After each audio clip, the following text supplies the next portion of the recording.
Welcome to the Dolo Gim series, where I play a 50 defense account and a maxed account in the same Gim group by myself. The 50 defense account started as a side project, but I found myself playing it as the main focus. After hitting some milestones on that account, we now return our focus to making some gains on the maxed account. While we are maxed and have a majority of the endgame gear, there are still many things to be done. For one thing, the 50 defense account has actually siphoned a whole lot of my supplies.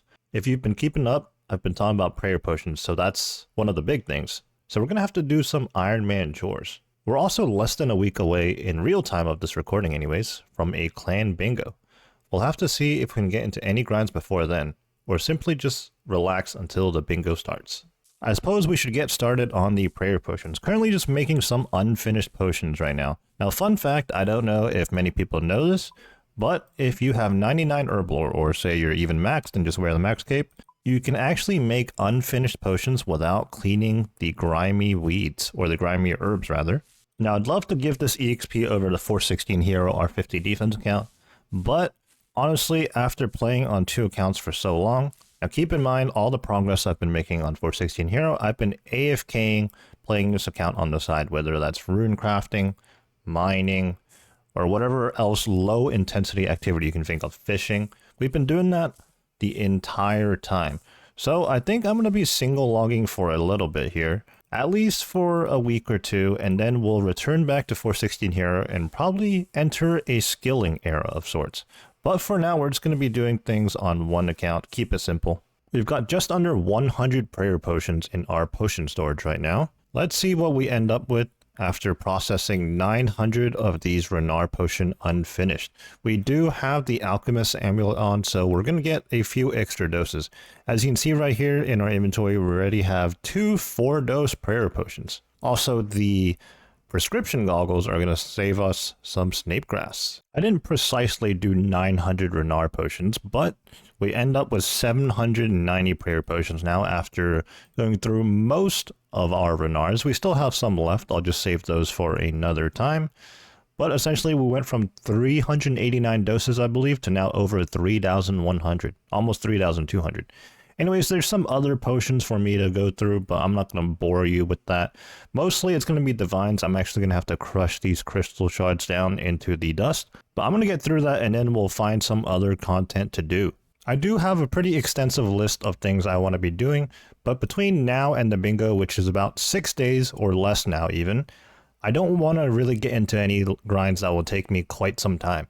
So I even went to Vires, which I haven't done in a long time, via Watch Sentinels, and I AFK'd a bit of that. Unfortunately, did not get a blood shard. But you know what? I figured when in doubt, when I don't know what to do, let me just come to the Chambers of Xeric and send some solo CMs. It's been a while since I sent a solo CM as well. I sent one when Yama first came out after I got the Oath Plate armor, but even then I only sent a couple. Whereas in the past, I used to send 5, 6, if not more of these every single day, going from my T-bow. Also, there's a slight change in my setup, as Ice Demon is now weak to Demon main weapons, so we brought our Emberlight. There we go. First raid back in a while, unfortunately we did plank. Just 47.6k points. Otherwise, we would have got like about 63,000. And there you go, 10 Toad Flax Seed. Instead of Toad Flax herbs, we get Toad Flax seeds and the lizard man fangs that we don't really care too much about, honestly. Wow, our overload actually ran out, so that was a very slow ohm, but at least we didn't plank that time around. We got ourselves 3.1k silver ore and 1.7k death runes. Alright, we are sending a 435 in which we haven't done TOA, especially a solo TOA, in a very long time, and there's been a lot of changes here. So let's just see what happens. I'm going to go ahead and drop these 3 prayer potions to make room. We need to pour this potion on the vent, and these shamans aren't one-shot anymore. Or have they never been? I don't know. I truly don't remember. I just know that they continue to make TOA easier and easier, and this room easier and easier, specifically, for whatever reason. If I remember correctly, the max you can drain Baba, or any of the bosses by, is 20 defense. Except Warden, you can do more there. So apparently you take 0 chip damage here now at Baba, so It is what it is, I guess. You know what? Considering we're taking 0 chip damage, I'm gonna go ahead and then send the CCB spec. In the past, I recall having to be more careful and potentially holding on the spec for a yellow Karis from all the chip damage, but we've straight up taken 0 damage from this room so far, other than to ourselves with the ZCB spec. Oh, we're dead. I didn't realize I got it to 33%. Alright, here we are. TOA for the first time in ages. Definitely didn't just do one where I died to mine the gap. That is smite and not protect mage.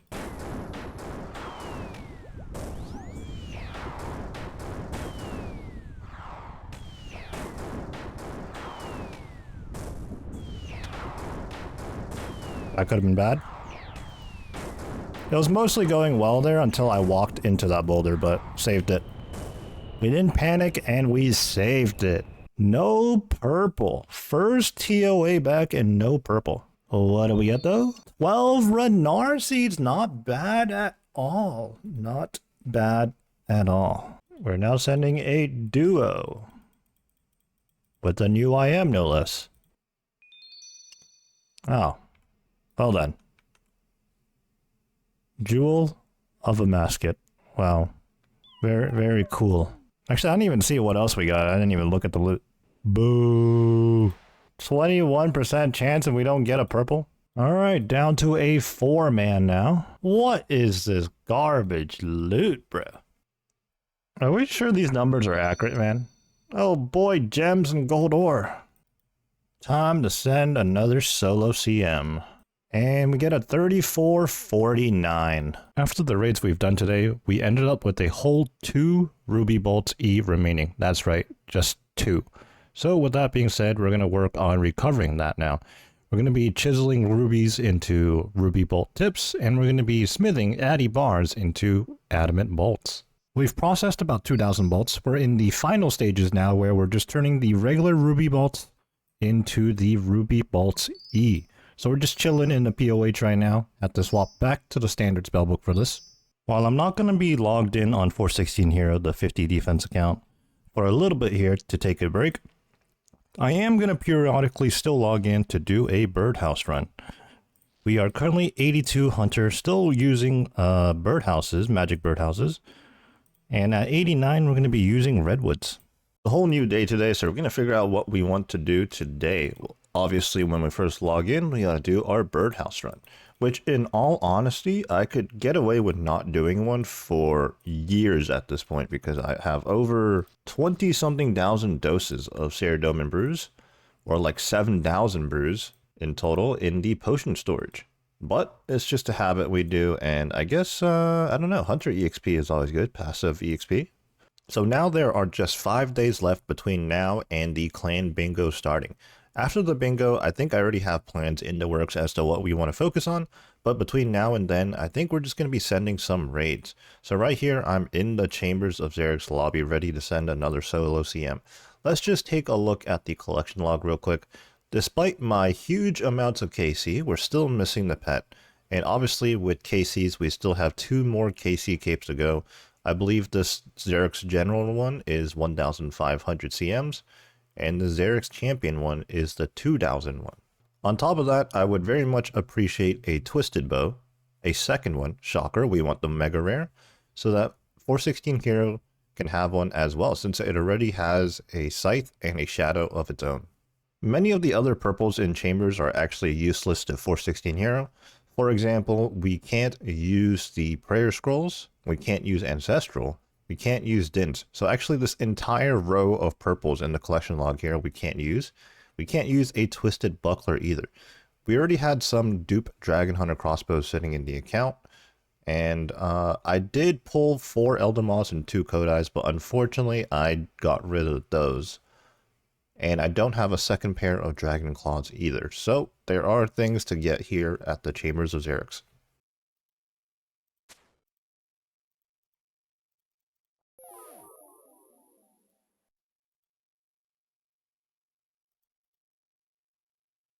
Dwarfweed seeds and Irrit seeds. Wow. Well, we just came out of that CM with a new PB. I think only by a couple of seconds, to be fair. I believe our previous PB was probably like a 3340 something, but nevertheless a new PB. And I think it's mostly in part due to the Ice Demon changes, where it's now weak to Demon Bane. For as many solo CMs as I've done, I've never actually learned or tried to do all the speedrun tech. But I'm sure one of these days I'm going to get around to it and try to get myself a sub 30-minute solo CM time. This is a little random, but I thought I could use some more balls of wool. So I TP'd to Artie, and here at the general store, we can trade the shopkeeper and get ourselves some balls of wool. There's a stock of 30. So for those Ironmen out there, if you need balls of wool for your jewelry or for whatever reason, go ahead and TP to Artie and get yourself some instead of manually making yourself those balls of wool. Now, the reason I need them is that I'm going to be using them for salve amulets. You can see here that I have, well, actually, I already have 530 balls of wool. I need to go get myself some more salve shards, actually. Now, these two in combination are going to make the salve amulet, which is what we're going to be using in Theater of Bloods for the bloat room. Speaking of the Theater of Blood, I do want to run some in a little bit, but I'm going to have to see if any clanmates are available. In the meantime, I'm going to be doing my herb run here, planting some renars. It definitely feels strange to be doing an herb run, as weird as that might sound to some people, because I know there are people out there that just do nothing but herb runs constantly on cooldown. But I've explained before that I pretty much relied on the Chambers of Xeric's drop table as well as the Theater of Blood to get herbs straight up rather than actually farming them. Well, things are a little bit different now because of the loot changes, so I'm trying to get into the habit of doing herb runs when I'm between content. It didn't take long, but I think we're ready to pot some tobs with the clanmates. Just waiting on some people to pick up a few more salves and stuff, and we should be good to go. Alright, a Tob team has assembled, with the caveat that we have some learners, but that's okay. Let's go ahead and get ourselves some purples. The main objective for us, though, personally, is that we're going to be going after the Theater of Blood 2000 cape. Little sketch first raid of the day, no purple, unfortunately. Will there be a purple? Actually, no, there was a lot of deaths this raid. You know, 8 death raid? This is how we get a purple. Never mind. Here we go again. 2 raids in so far, no purples. Hopefully on this third one, third time's the charm, right? Alright, here we go after a reset, third time's the charm, surely. Well, his hammer quite literally never hits. You gotta get a new hammer, bro. Casual 7 deather. Wow, surprise, surprise, there's no purple. Alright, here we go. We've dropped down from a 4-man to a trio now. These should be some relatively speedy trios, though. And no purple.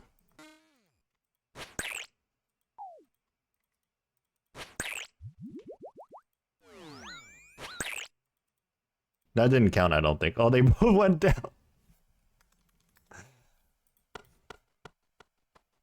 Dude, where's the purple? DPS is a bit better this time around. And by a bit better, I mean a lot better. That was... like, we procced NATOs on, like, the west side. That's crazy. Once again, no purple, though. Surely the luck will turn around at some point, right?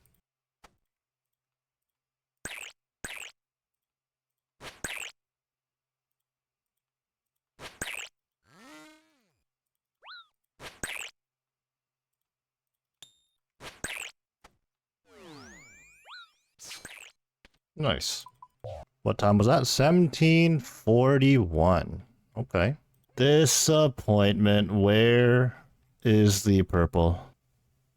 Oh, did you guys know you could go backwards here? Not many people go back after they're in the room, huh? Currently, pog webs are being taught. Alright, back to 4-mans.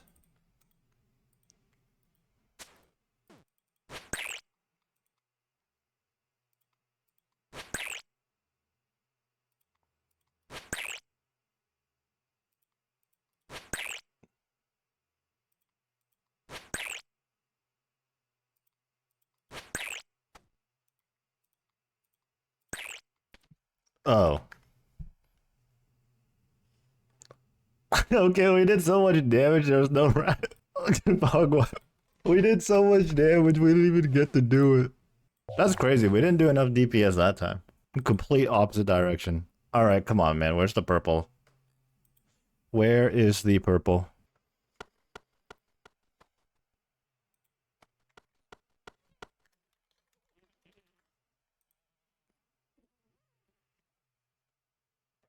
Look how fast they clicked.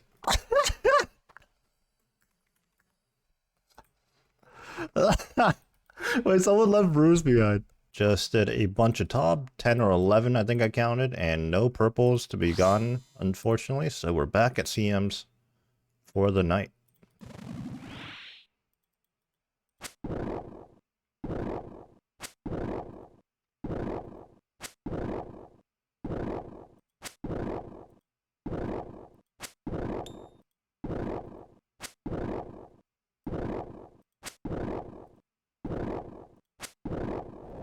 Crazy damage.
There we go. And we got a dust, no way. We just got a new PB with metamorphic dust. Now that is our 6th one, and that is KC 1200 as well. Wow. Another day, another herb run. This is my life now, I guess. The thing about playing an endgame Ironman is that when you don't know what to do, there's actually always something to do. So right now, I'm just bank standing, but I'm also processing some amethyst dart tips and feathers to make amethyst darts. We're back to do some hard mode tobs. Unfortunately, we're doing a 4-man hard mode tob, which is not ideal. Usually you want to run a 5-man for the fastest times, and it's the most fun, but it is what it is. Okay, let's act like we've been here before. Interesting. Okay, the 4-man attempts did not go well, but we managed to pick up a 5th, so we're back to regular scheduled programming where we run 5-man hard mode tobs. Let's see what kind of times we can get. Well, we just wiped. Average. We go again. There's no way we're going to get a purple on the first completion, right?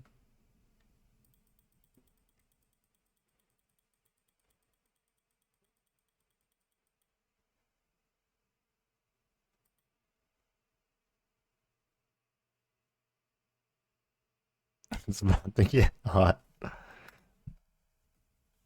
Yeah, okay, buddy.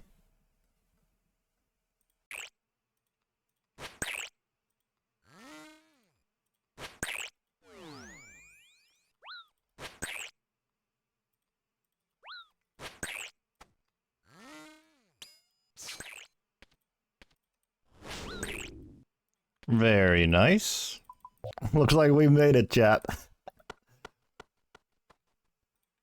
And there's no purple.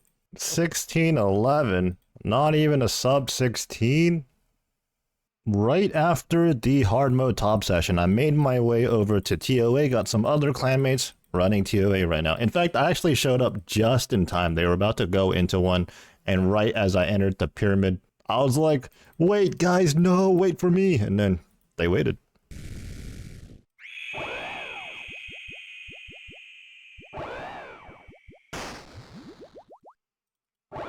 Dude, really? This thing is a joke.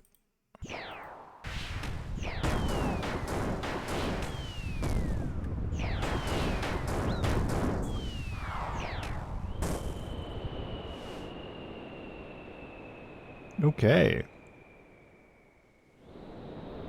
GL.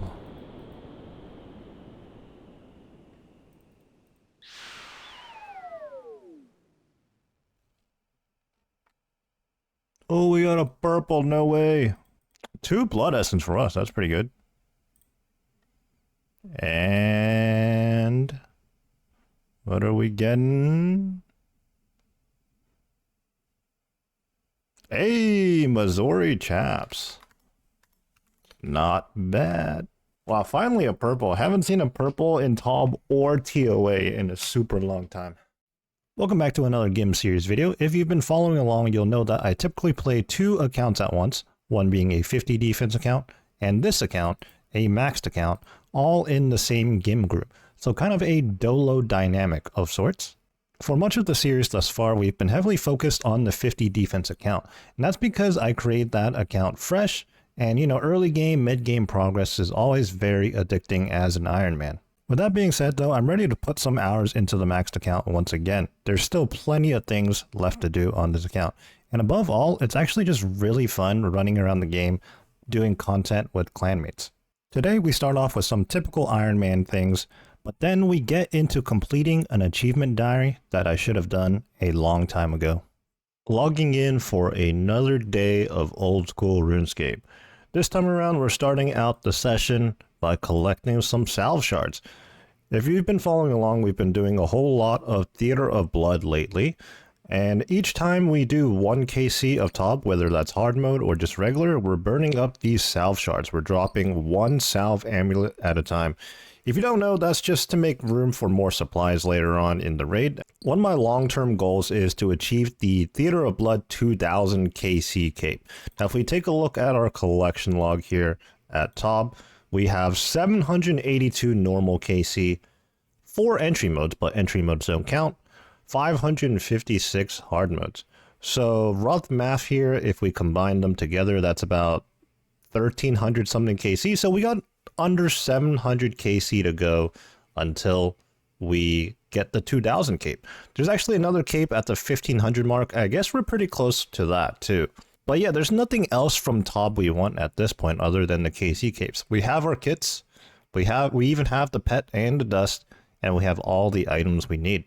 If you're wondering what the best way of getting to the Haunted Mine and getting the shards is, well, this is it. If you get your hands on the Mauritania legs, you can TP to Berg de Rot. Did I pronounce that? Burrow de Rot? I don't know.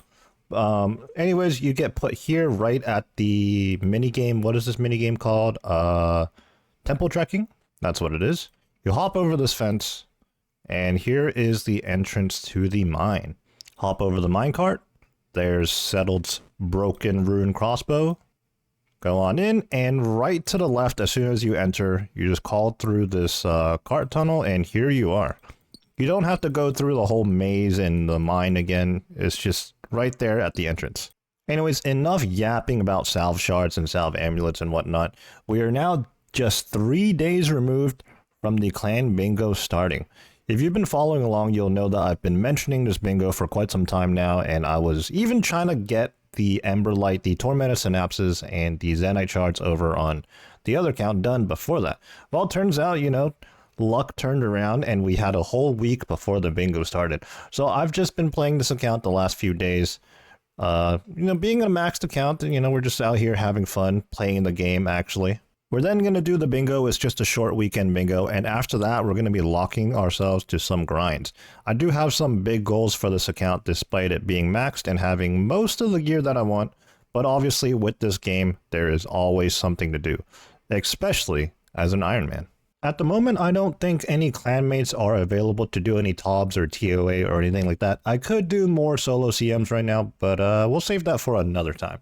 There's something that I should have done a long time ago on this account, and that is the Wilderness Hard Diary.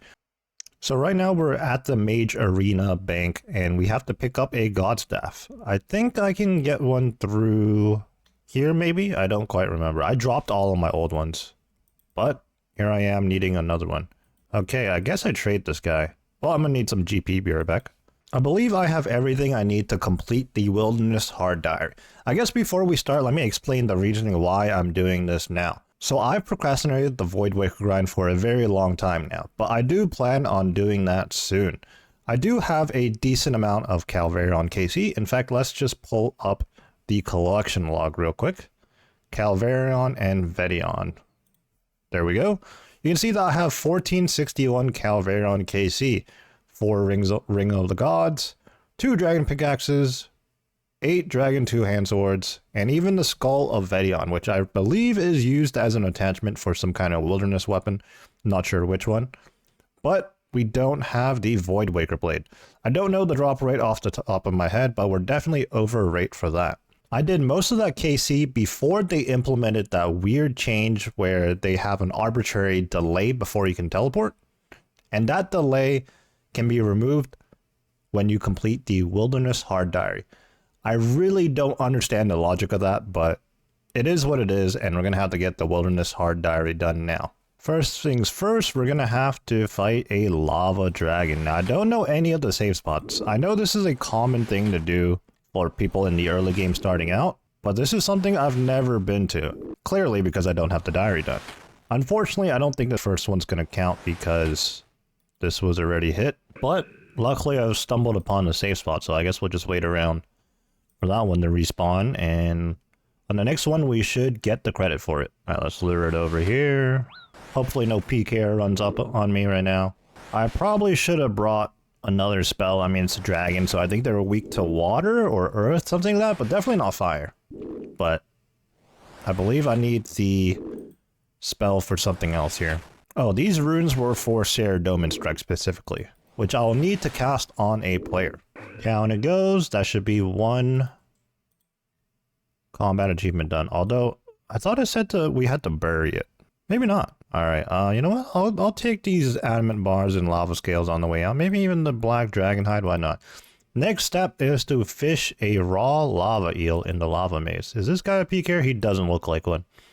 I don't know, some PKers look real newbie in their mystics and like or even salad robes. I had no idea Claymay was here doing Chaos Fanatic, but hello. Alright. Next task. Well, alright, that was quick. We just had to fish a raw lava eel. For this next wilderness task, I actually had to TP out of the wilderness. Made my way to the Trollheim area here, and we're supposed to take this shortcut over there, which will actually lead us into the wilderness. I don't actually know where exactly this takes us, so let's find out.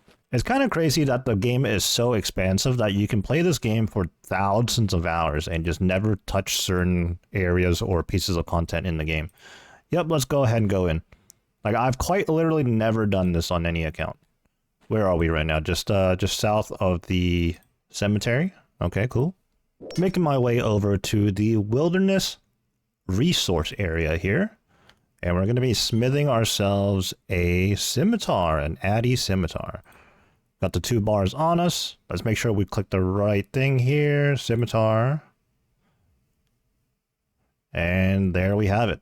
Our last task here is to cast any of the god spells on another player. Well, instead of asking someone to step out into the wildy, I'll just do it myself. Actually, wait, I forgot about the level disparity. Alright, I guess we'll take the lever real quick. Alright, because of the level disparity, I'm meeting myself at the wildy lever. Deep wildy. Here we go, hopefully... Oh, I have skull prevention on. Well, okay. Here we go, real quick. I need to actually hit. That's the important thing. Come on, my character's naked. Alright, there we go. Let's get out of here. That is the Wildy hard tier complete. I am skulled, so let's get out of here before anything bad potentially happens, although this area is relatively safe. All the wilderness hard diary tasks are completed. Now we just have to talk to the lesser fanatic here. Claim our rewards. We get an EXP lamp, which is completely irrelevant to us. We'll just chuck in an herbal or whatever, 15,000 EXP. We get ourselves the Wilderness Sword 3. We get a sandwich lady that is offering a chocolate bar, sadly not a baguette. But yeah, now the TP delay at the Wilderness bosses is now removed, and we'll be able to start our Void Waker grind when we feel like it. I guess I should expand on the Wildy Hard tier rewards a little bit more. I only mentioned the removal of the teleport delay, which is pretty big. It's for the Revenant Caves and the Wilderness bosses as well. But some of the other notable rewards is, well, one free teleport to the Fountain of Rune daily. I've personally never used the Fountain of Rune in my life other than for some other diary task, but that could be interesting to some people. You can have up to 5 ecumenical keys, so that's actually pretty huge for God Wars bosses. And actually, this is very, very big. You can now choose your destination when teleporting through the ancient obelisk. That was not something I even considered. I was solely focused on the teleport delay, but the ability to actually use the obelisk properly, that is huge actually. Oh, and one more thing. If you gather Wines of Zamrock through the Wildy, this is going to be huge for you as well. All the Wines of Zamrocks you gather in the Chaos Temple or the Deep Wilderness Dungeon will be received in noted form. We're going to be heading on over to the Theater of Blood shortly, but to fill in the time until then, we're waiting for teammates here. We're going to do some Leviathan. Now, we're currently at KC, I want to say 900 on the dot. I feel like that was my stopping point. Let's just double check that real quick. Leviathan. There we go. Yep, 900 KC on the dot. We're still missing the Venator Vestige. Now, out of the 4 Desert Treasure 2 bosses, this is the only ring that I'm missing. Now, I haven't been back here in a long time.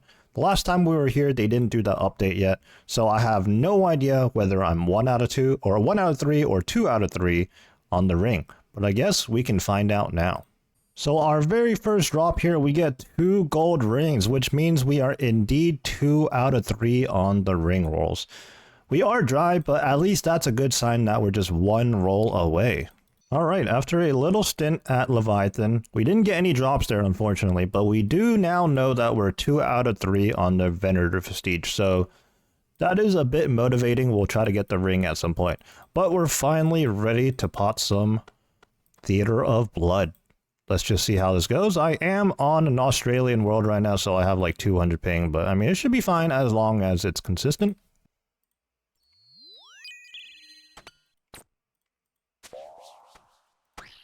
There was no 2s for me there, so I was able to sneak in a T-bow hit. Alright, what I'm doing right now is completely unnecessary. But it is kind of fun to do, especially when you get the Ruby proc. Playing from outer space right now, hold on.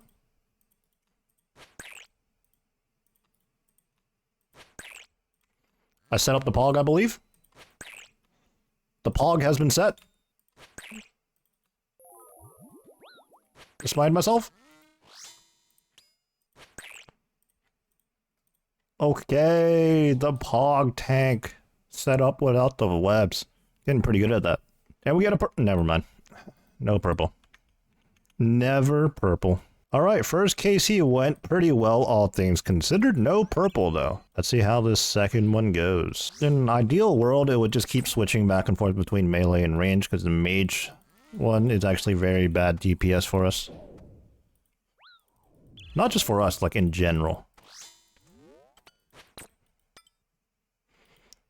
I'll just sip another restore dose. What is going on? I only have 1 dose for, so.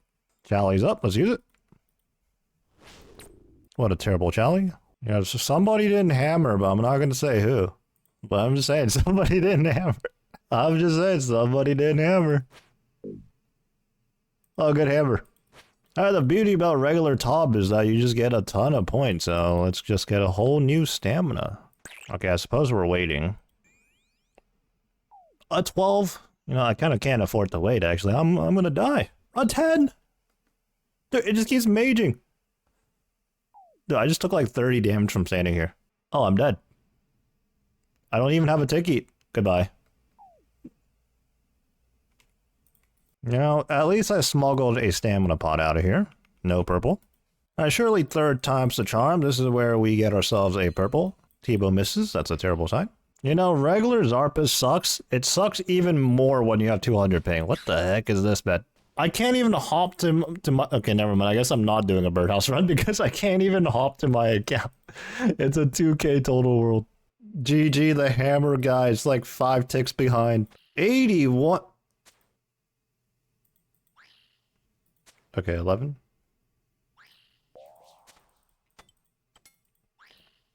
I'm late.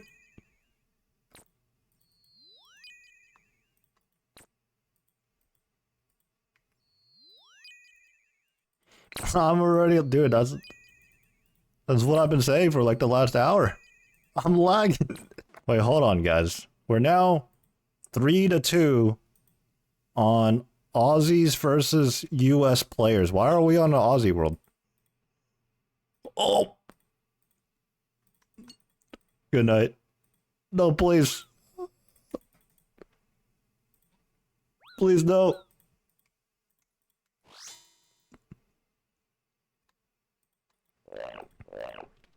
Think big.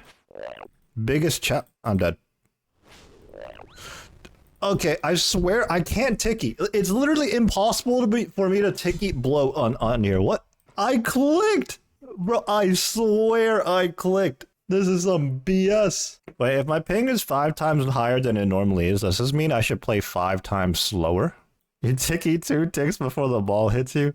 You know what? That actually makes sense because I tried to tick eat a soap ball earlier and like I didn't get it. This guy says it honestly feels pretty okay to me as he explains that he had to tick eat a soap ball 2 ticks earlier than normal.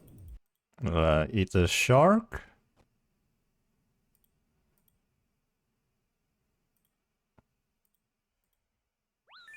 Okay. Oh god.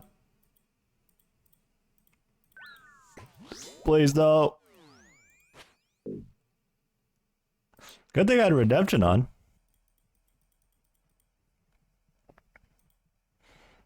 Got some people shopping at Costco right now.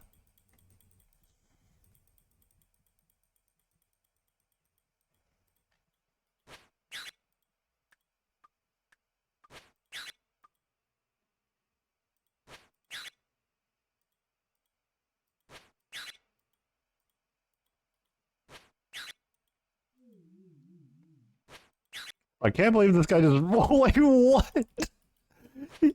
I've been ragged, bro. That wasn't me. I'm not gonna lie, I lost track. Ooh! Dude, a 6...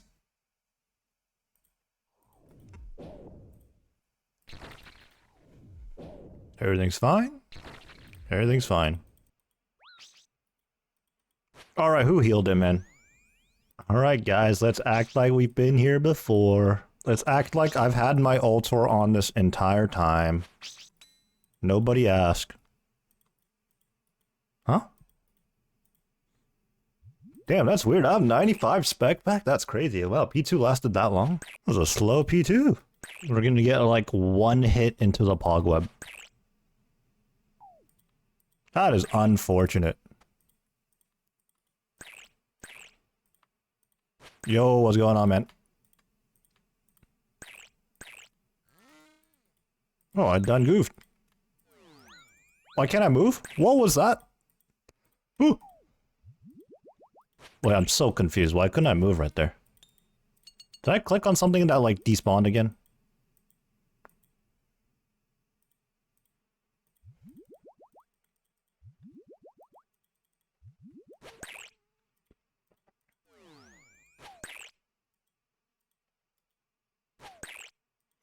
Bro, it just keeps healing. I'm dead. Bro, it was like 2% and I hit swung like 4 times and it was still 2%.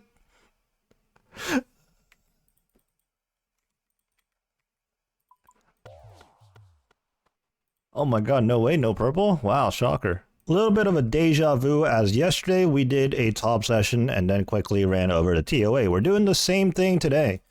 And you know what? Yesterday, no purples at top. Today, no purples at top. Perhaps we get a purple at TOA though. Just like yesterday. Perhaps.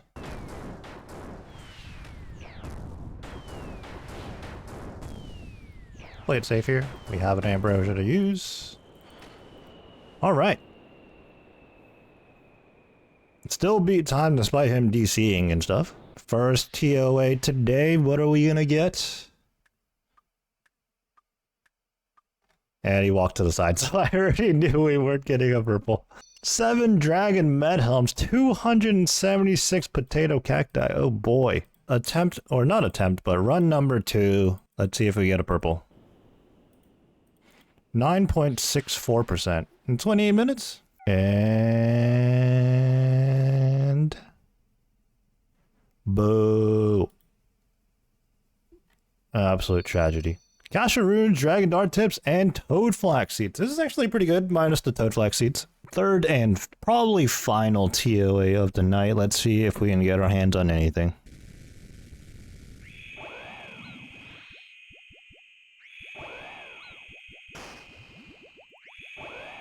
Okay.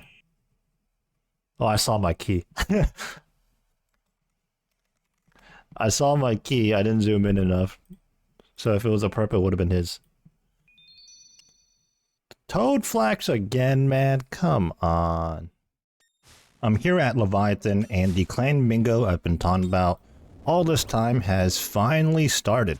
So one of the bingo tiles is to get 2 ring rolls. So you don't actually need a whole ring, since this is just a weekend bingo. It's kind of tough to expect somebody to get a whole ring. So 2 ring rolls, and luckily for us, once we do get a ring roll, it will be the Vestige. I guess worth mentioning, my starting Levy KC was 915. We just did the one, so now we're at 916. Let's see how long it takes for us to get the 3rd Vestige. Or 3rd ring roll, rather, for the Vestige. Just finished my first Levy trip, unfortunately nothing there. But something I should have started with at the start of the bingo is actually a birdhouse run.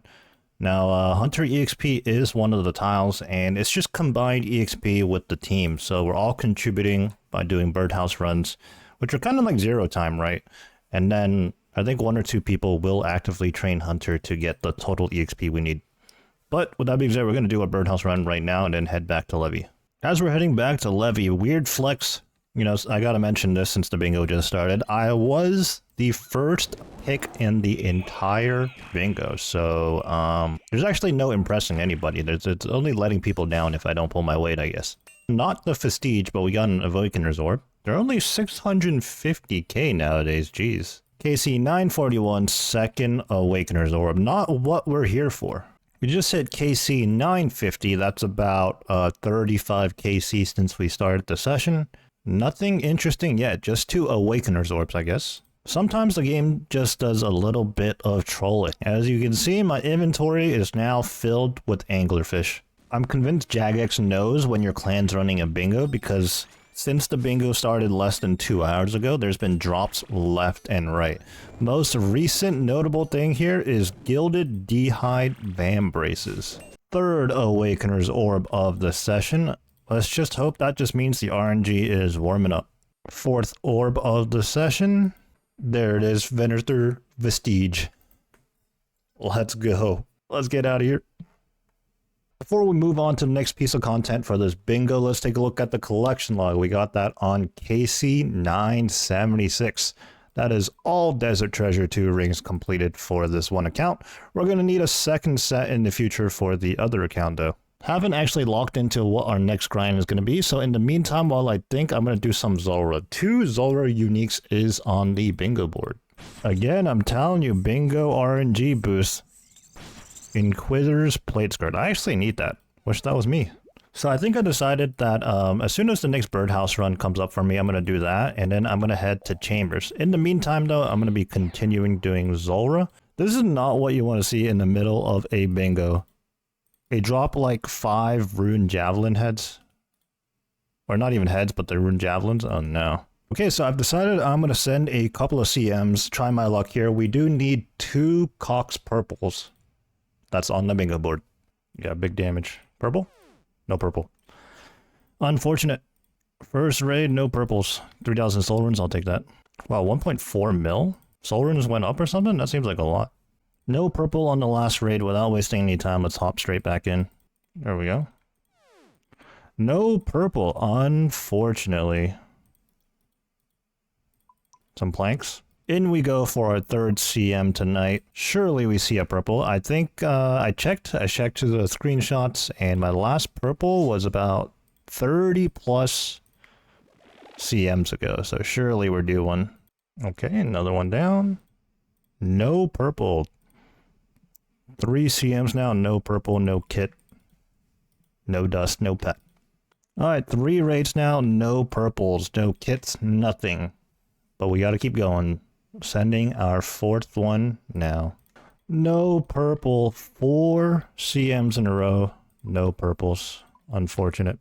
After a quick birdhouse run, back at the chambers for our 5th solo CM.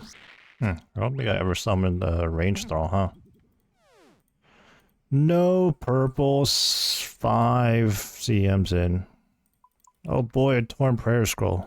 Alright, just realized I didn't hit the record button, but we are in the middle of our 6th CM. No luck so far, but maybe things will turn around. Dude, the bow is noodling so hard with dragon arrows of all things. Where's the purple? 6 raids in? Torn prayer scroll and lizardman fangs. This is unbelievable. Alright, birdhouse time though, I have to believe. Yep. If anybody's been following along the series, you know that I don't really do clues, but I guess bingo time. We need to pull any medium clue boots, so like ranger boots, wizard boots, spiked manacles. I guess we'll do some of these mediums we have. We've got ourselves our first casket and a whole pile of junk. Classic. Well, the very first step to the next clue is the same exact NPC. Another casket, here we go. Yeah, if there's just like any more proof as to why I don't want to do clues, there it is. One more clue to go. And our third and final casket, an amulet of power. 73 mind runes, okay. Yes, we got a purple. Let's go. 1 purple. 1 more to go. It couldn't have been something better, huh? Right after that CM where we pulled the arcane, I did a birdhouse run and got myself a medium clue, so let's knock that out real quick. Well, here we go, another medium casket. And once again, absolute garbage. Right after doing that medium clue, we're back at chambers. 8th CM of the bingo so far. Just got the 1 purple last raid, let's see if we can pull it back to back. Whew. Yes, back to back, let's go! Worked hard for that, let's go. Back to back. Screenshot that bad boy. So having pulled the arcane prayer scroll and the dragon hunter crossbow back to back, we are now done with the chamber's purple tiles. Now there's still the dust or pet or kit to do, but I don't think that's worth going for at chambers now. So, while I'm trying to figure out what to do next, I'm going to be doing Zulrah, because, again, there are 2 Zulrah uniques to grab. However, one of my teammates did say that they really wanted to go for the Zulrah tile, that's why I'm only doing this while I'm in between grinds trying to figure out what to do. Otherwise, I would leave this tile for them. So, as it turns out, while we were trying to figure out what we wanted to do, we did some Zulrah and we pulled a unique. So the bingo tile requires 2 Zulrah uniques. I'm going to leave the other drop for a teammate to do so. I think I decided I'm going to come over to Fortis Coliseum.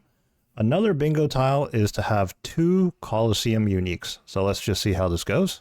I trolled. That was so free. I rushed it. Maybe I shouldn't do Coliseum right now.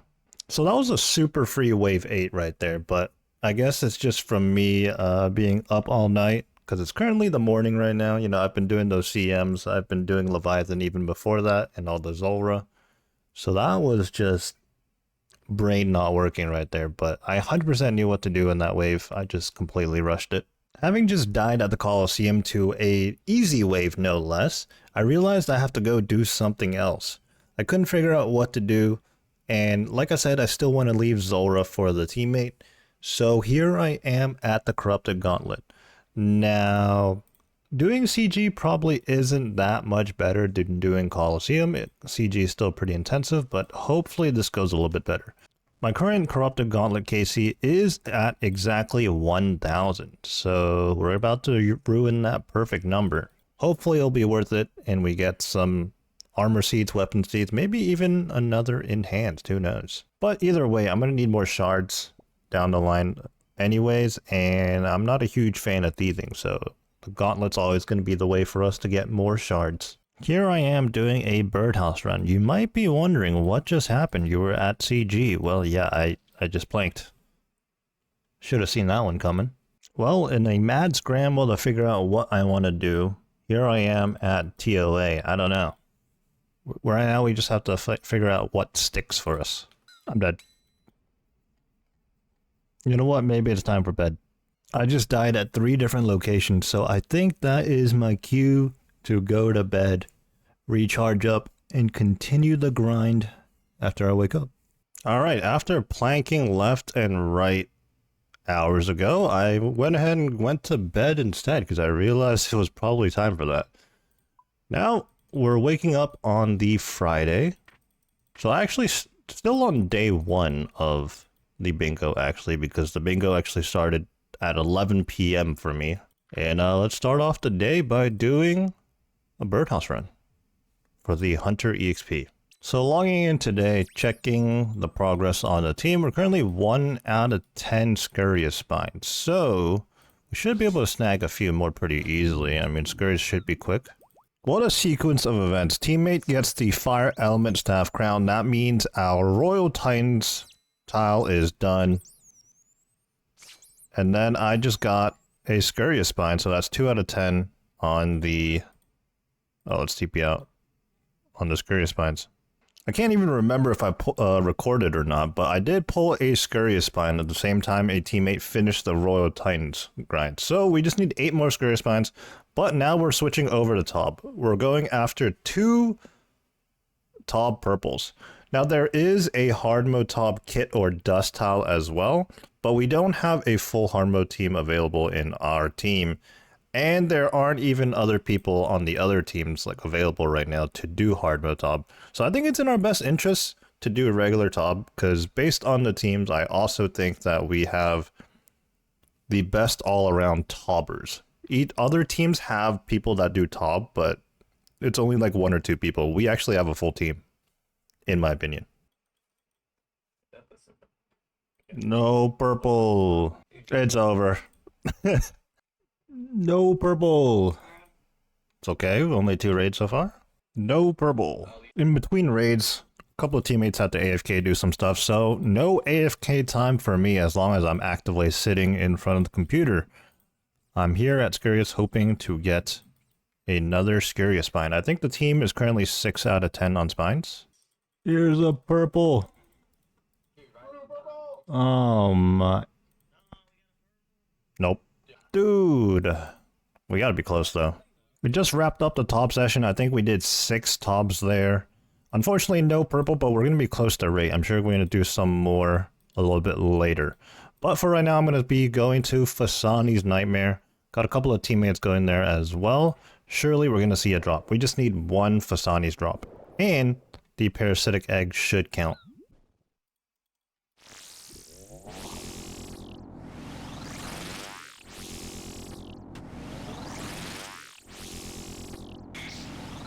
Alright, first Fasani's KC. Catentine. So I'm gearing up for barrows right now. There's about to be a 1-hour event within the bingo. Future me interjecting here to add some context to the barrows event. The event worked like this. Each team competed to see who could get the most barrows items within the hour. The winning team would get 2 points. Now keep in mind on the bingo board, each tile completed is worth 1 point. So getting 2 points from a 1-hour event is pretty massive in that regard. The second place team would get a point, and the third team would get no points. There were 3 teams in this bingo. First barrels chest? Nothing. I can't even see which one's my carols. Wait, do all the barrows items show up in clan broadcast? I've done 2 KC so far, so our starting KC was 392, and this is what our log looks like. Okay! Oh, that's a collection log for you too? Nice.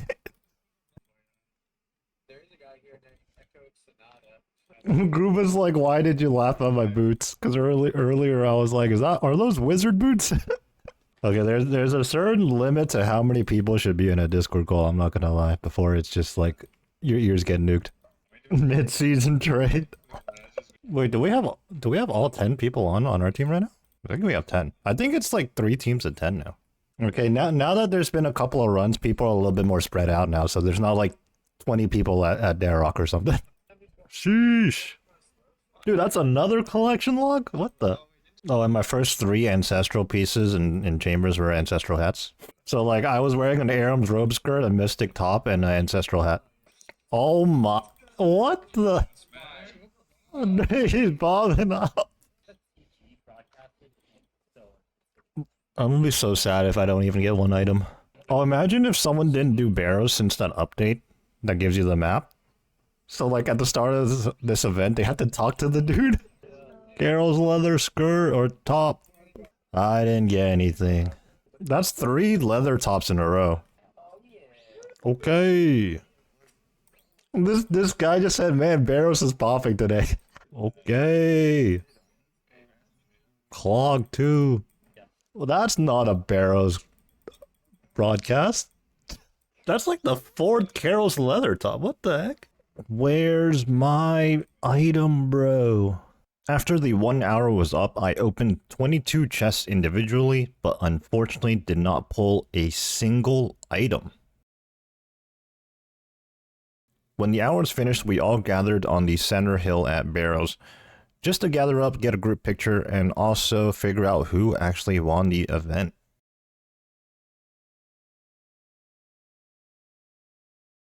After counting up the Barrows pulls from each person, it turns out that each team pulled 10 Barrows items.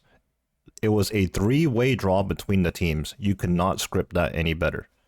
Well, there had to be a first place, there had to be a second place for points. So we continued the event, and it was just a matter of who pulled the first item, and then who pulled the second item between the second and third team to determine second place.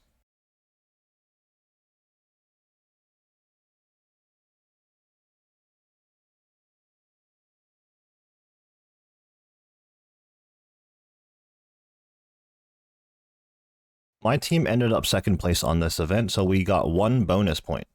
And nope, I didn't get any item, not even during the bonus. After the Barrows event, I went to Fasani's to try my luck there.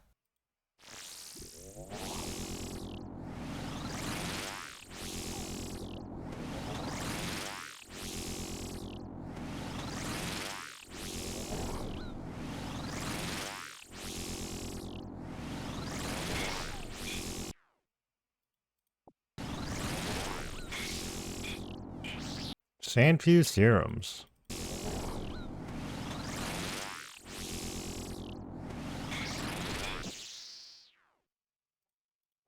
I think I ended up doing maybe about 1 hour of Fasani's Nightmare and unfortunately didn't pull any drops. I then found myself back at the Coliseum.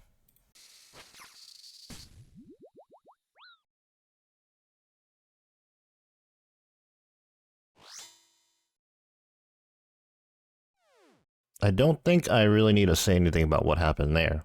Unsure of what to do next, here I am at Calvarion. A Voidwaker piece and a Dragon Pick are a point each, so hopefully we get something here. I think I forgot to mention, my starting KC here at Calvarion is 1461. We have everything but the pet, and the Voidwaker Blade, I believe, is the piece that drops from Calvarion. I could be mistaken. Nevertheless, we are 1492 KC now. And I'm not sure what the drop rate is for the Voidwaker Blade, but we are definitely due for it. We're still trying to get the tall purples, and the team is on right now, so we're gonna go ahead and go for that instead. Points. Let me just fucking tank the yellow ball. Nope. Oh, I never done. Where's the purple? Surely this is it. That's in Pyramid Plunder. Not the long bone. Oh my god, I just got a curved bone. Been at Calvarion pretty much the whole night now. We've done about almost 150 KC today. No luck yet. Haven't even hit the drop table. 1,600 KC. What are we gonna get? Sandfuse serums. Currently working on KC 1700, so 100 KC later. And our drop is 19 Limpwort Root. Dragon Pickaxe, let's go! Yes! Dragon Pickaxe! Okay, let me get out of here real quick. I'm gonna keep going for the blade though, but okay, I took a screenshot. I think I have to restart my Discord because it's frozen. KC 1712, we get a Dragon Pickaxe for the bingo. So the Dragon Pickaxe drop is solely great for the bingo purposes. Unfortunately, we don't have too much of a use for it. I guess we don't have to trade back and forth. We now have 3 total Dragon Pickaxes across the 2 accounts. So I guess one more, we can chuck one in TOA storage for both accounts and then have one sitting in the bank for both accounts. Now at Calvarion, we just need the Void Waker Blade. The Void Waker Blade will be good both for the bingo and for me personally. As you can see, we're at KC 1712, so we're very well past due for one. A 6 that the rate is not. Actually, you know what? One more and we get a sight. So, do we get a purple? I'll take a fox. It's like wee wee. KC 1749. I just got a dupe Dragon Pickaxe. 1767. Ring of the Gods. I have, I think that's the 4th one. Honestly, going back on these clips, it was all a blur, but by now, at this point in time, after doing some Tob and some Calvarion, we were on day 2 of the clan bingo, which means the second 1-hour event was going to happen. Day 2's event was LMS. Full disclaimer, the clan is not a PK clan or PvP clan at all.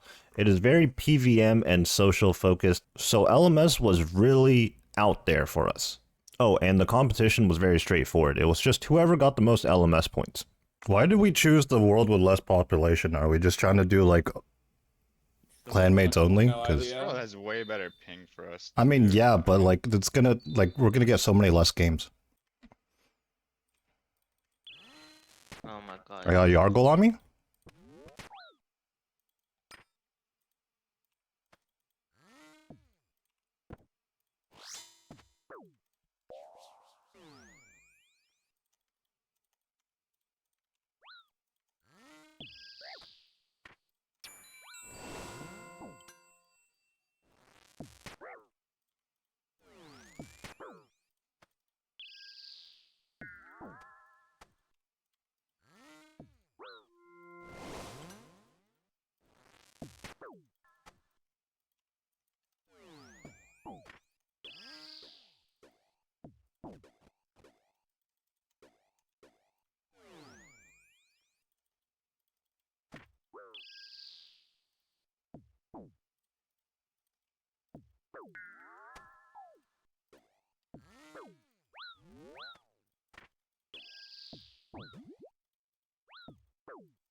Just won a game, boys. Let's go.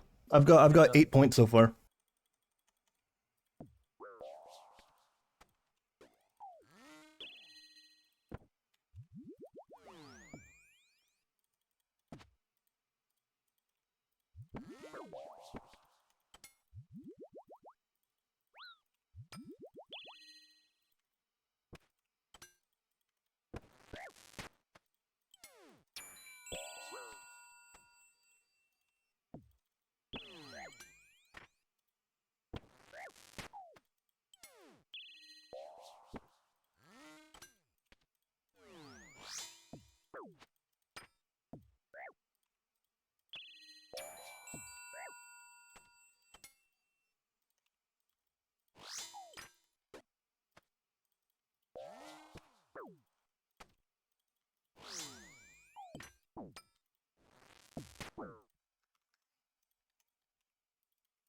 I'm not gonna lie, I saw this guy's name with hardcore in his name, and I was licking my lips, bro. That was free.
Just won another game, boys. 7-pointer there, too.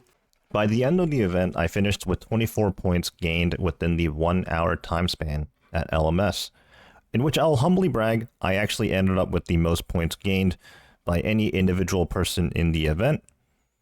But of course, my teammates pulled their weight too. I had 2 teammates that also gained 20 plus points, and overall we had the most amount of participants on our team. I think about 7 out of the 10 of us were available online at that given time to do the event. With that being said, we came out on top of this event and gained 2 points. A bonus 2 points away from the bingo tiles, but 2 points overall. After day 2's event, we continued some TOBs.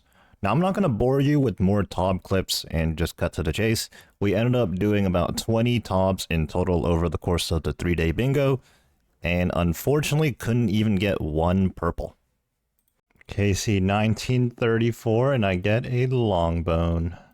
20 something KC later, I think, another long bone. Absolutely just autopiloting right now, but last KC was 2,000 total. 2001, and we're going to get some super restores. At this point, there's just, I believe, under 16 hours to go on the bingo. We started out pretty hot on day 1 or night 1, but unfortunately, not just me, but the team as a whole, we haven't had much luck. There are a few guaranteed tiles that we can do that are like skill EXP related, but it's not looking good. We might be hunting some black chins later. I've been the range roll primarily in the TOBs we've been doing, which by the way, at this point we've done about 20 plus TOBs and we haven't even seen 1 purple, which is very unfortunate. But yeah, primarily in those TOBs I've been the range roll, so I've been using about 10 black chins per raid. So we're going to need Hunter EXP as part of a bingo tile anyway, so it'd be nice to do some black chin hunting later. KC 2007, another dragon pickaxe. I guess I should bank this. That was the 5th dragon pickaxe overall on this account now. I believe all 5 are actually from Calvarion. I have done Calfight Queen a decent amount in an attempt to get it outside of the wilderness, and I don't think I ever got it there. As I continue to chip away here at Calvarion, now at 2014 KC, I just want to point out there's actually only 2 other boss KCs that I've surpassed 2,000 total in. One being Cerberus. My total KC at Cerberus is 2,764. And that's because that was the exact KC it took me to get the Eternal Crystal for the Eternal Boots. I believe that was roughly 5.5 times dry there, give or take. And the other boss is Kraken at 2,913. No, it didn't take me that long to get a trident or anything specific. It's because at some point in time, I decided to go back and go for 10 Kraken tentacles to turn the trident into the extended version where you can have, I believe, 2,000 or 25,000 charges in your trident, or is it 20,000? I don't know, something like that. But I wanted to go for that because I was back in the era where I was grinding hard at CM's challenge mode chambers, and I only had a trident. I didn't have a Sang or a Shadow for the bulk of that time, but funny enough, I burned out of challenge mode, or just chambers in general, going for the T-bow, and snagged myself a Shadow. So I skipped the trident extended, and I skipped the Sang. But I obviously went ahead and got the Sang sometime after the fact. But I never achieved the extended trident. So right now I'm working on some of the Hunter EXP we need as a team, replenishing black chins at the same time, so pretty good for me actually. I've caught a 306 so far, and that's about 101k EXP. I think the team just needs another 500k EXP. I don't know if I'm going to knock out all of that, but I'm definitely going to do as much as I can here. Also, on another note, I came into the Wildy with just 10 prayer. I didn't recharge it, but surely it'll be fine, right? For the third and final day of the bingo, the 1 hour event was a pretty interesting one. Up until 5 minutes before the start of the event, no one knew what the concept of the event was. The event turned out to be a separate bingo board that the team had to complete, where we had to complete at least 1 KC at each boss that was listed. The boss list greatly varied. There were early game bosses like the Royal Titans, there were Wildy bosses, and there were harder bosses like Fasani's Nightmare. The only things that weren't on the list, I believe, were raids and any bosses that were locked behind Slayer, as we wanted it to be a fast-paced event. I'm at Calvarian right now. I'm almost done, actually. What if I get the Void Waker Blade right here, bro? I'm going Nightmare. I'm going Nightmare. I'm going Fasani's. I guess I'll try to do both. Okay, I'll just do Fasani's right now then. I'm actually gonna mute so I don't die. Okay, Fasani's done. I'm scared for it now. I'm not bothering Okay. or anything. We're just getting this we're coming. Nightmare. Okay. 495 for not Corp. Nightmare. I mean. Nightmare. 495. Are you guys in? Laz, did you go in? No. I'm really close. I'm hopping. I'm Laz, here did you now. go in? Okay, you came out. Okay. Does someone want to do Titans with me real quick? I'm here. Go in. Go. Yep. Well, Laz, you fucking. Wait, it says it. Yeah, I'm hopping worlds. Let me Hop see, I'm going 496. 496. New PB. I don't have a TP out. Oh, Dragon's Medallion. Okay, Yama, right? I'm bringing the horn for Yama. Oh no, I don't think this is possible. It's not possible. I'm TPing out. It's okay. I think we had the advantage on Nightmare. I really think we had the advantage on Nightmare, like above all else. Okay, Yama done. Oh, sketch. Yeah, let's go. Nice. Okay. I'm on Belly knife schedule. finish. I think Volcano's done. I got a dossier, no way. Laz just said we're done. No, we're not done. We're not What? done. We're not No, done. wait, not done. Callisto. Oh, okay, finish Callisto. It's at 100 health. I'm getting wrecked. Come on, you got this, mother. Log in. Come on. Escape cave. I'm on my way. I'm poisoned. I'm trying to. Oh no. Okay, even if he dies, someone go finish it. Callisto's Yeah, dead. I'm here. What it? Callisto's dead? He's already dead. So we ended up winning day 3's 1 hour event as well. So we got 1 second place, that being at Barrows on day 1. We won the LMS event on day 2, and we won this boss rush event on day 3. Each win is 2 points and a second place is 1 point, so we had 5 bonus points outside of the bingo board. Anyways, after the end of this 1 hour event, there was just 2 hours remaining overall in the bingo. At this point, we were just going for broke, so I went back to Calvarion. I got up to 2051 KC with no luck on the blade. Once the bingo was over, we all met up at the clan hall. First things first, we discussed who won, who got second place, and since, you're watching this video and you only have my perspective, I'll just go ahead and let you know we ended up being second place. I do feel like the teams were relatively balanced. Each team had strengths and weaknesses, and I do feel like my team could have won if RNG was just a little bit better for us. We went dry on Taub, We even went dry on demonics. We needed to pull 5 uniques there. And I think on day 3 before I got on, my team, almost my entire team was at demonics. We also had unfortunate RNG on something as simple as lockpicks at Hallowed Sepulchre. I didn't go to Sepulchre, quite frankly, I haven't been there before, so I wasn't really of help in that department. But I just know a couple of teammates went there and they took much longer than expected to get 3 lockpicks. And as you saw from my POV, we were at Calvarion for quite some time. I think about 600 KC give or take there. Luckily, we did get a dragon pickaxe, which was an individual bingo tile, but we were also shooting for the Voidwaker blade, which would be another tile. Unfortunately, we never got that. Nevertheless, despite good RNG or bad RNG, I had a lot of fun with my team, and I think the general consensus was everybody had fun with their teams and with the bingo overall. This clan doesn't run very many events, but hopefully with the way this one went, we continue to do more. I'm currently recording this clip 6 hours after the clan bingo has already ended.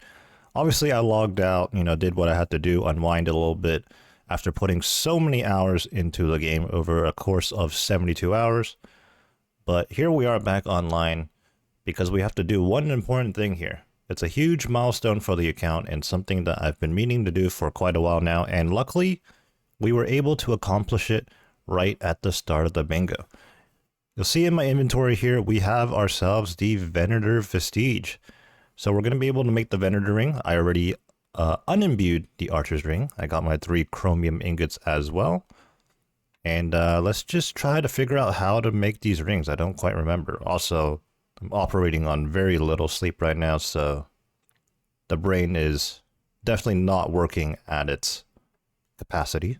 So if I recall correctly, I first need to chisel the Archer's ring to make an Archer's icon.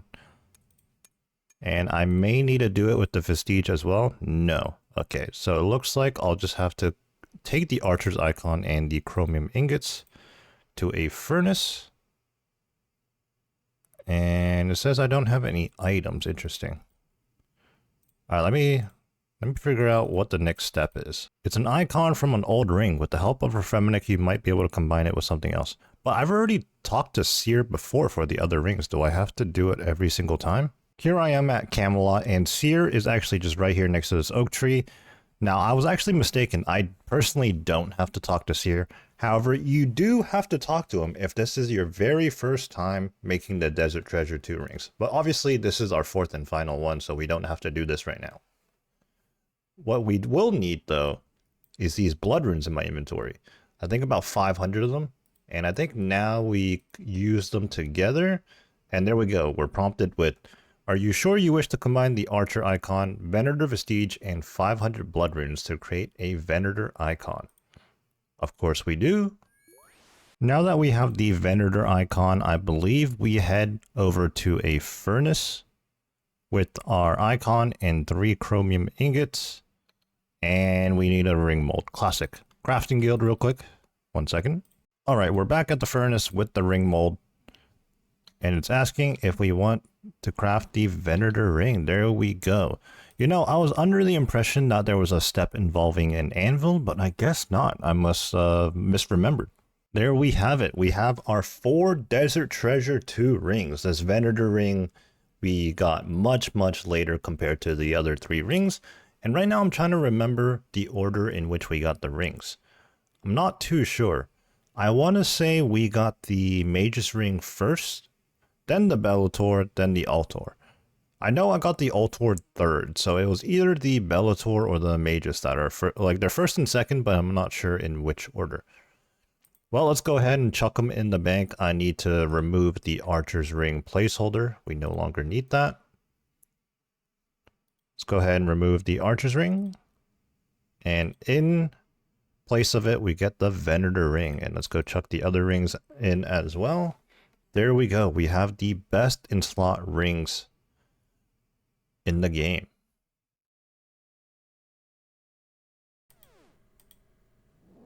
What the?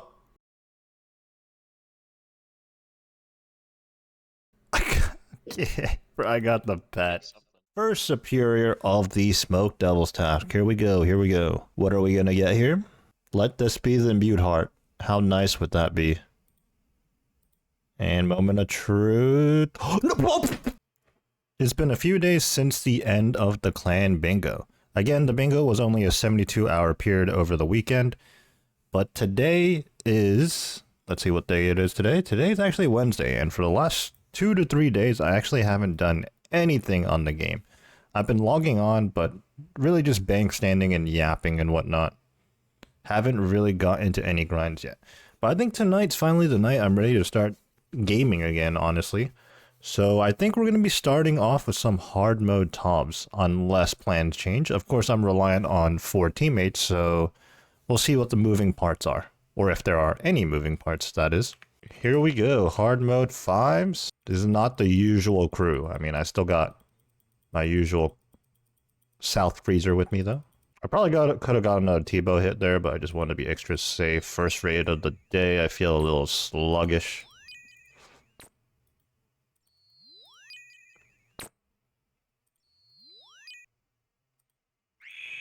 Oh, okay.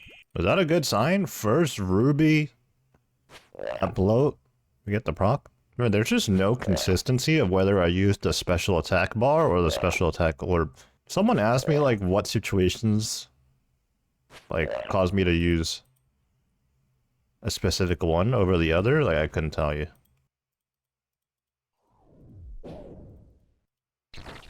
Well, that's not good. That was I've never seen that happen before. That was something. We go again. 17-13. Wow. You know, like, to temper, like, expectations of what our normal runs are, that is really good. Like, that is way faster than, like, an average Weedo raid. What are we getting? The triple weed drop. Renards, Quarms, Erits. Very nice. Alright, so the hard mode TOB session, or the TOB session in general, ended sooner than I thought. I couldn't really figure out what I wanted to do next in the moment. So let's go ahead and knock out this Smoke Devils task that we've been sitting on this account for who knows how long actually, but Imbued Heart Chance. First superior of the Smoke Devils task. Here we go, here we go. What are we gonna get here? Let this be the Imbued Heart. How nice would that be? And moment of truth. No!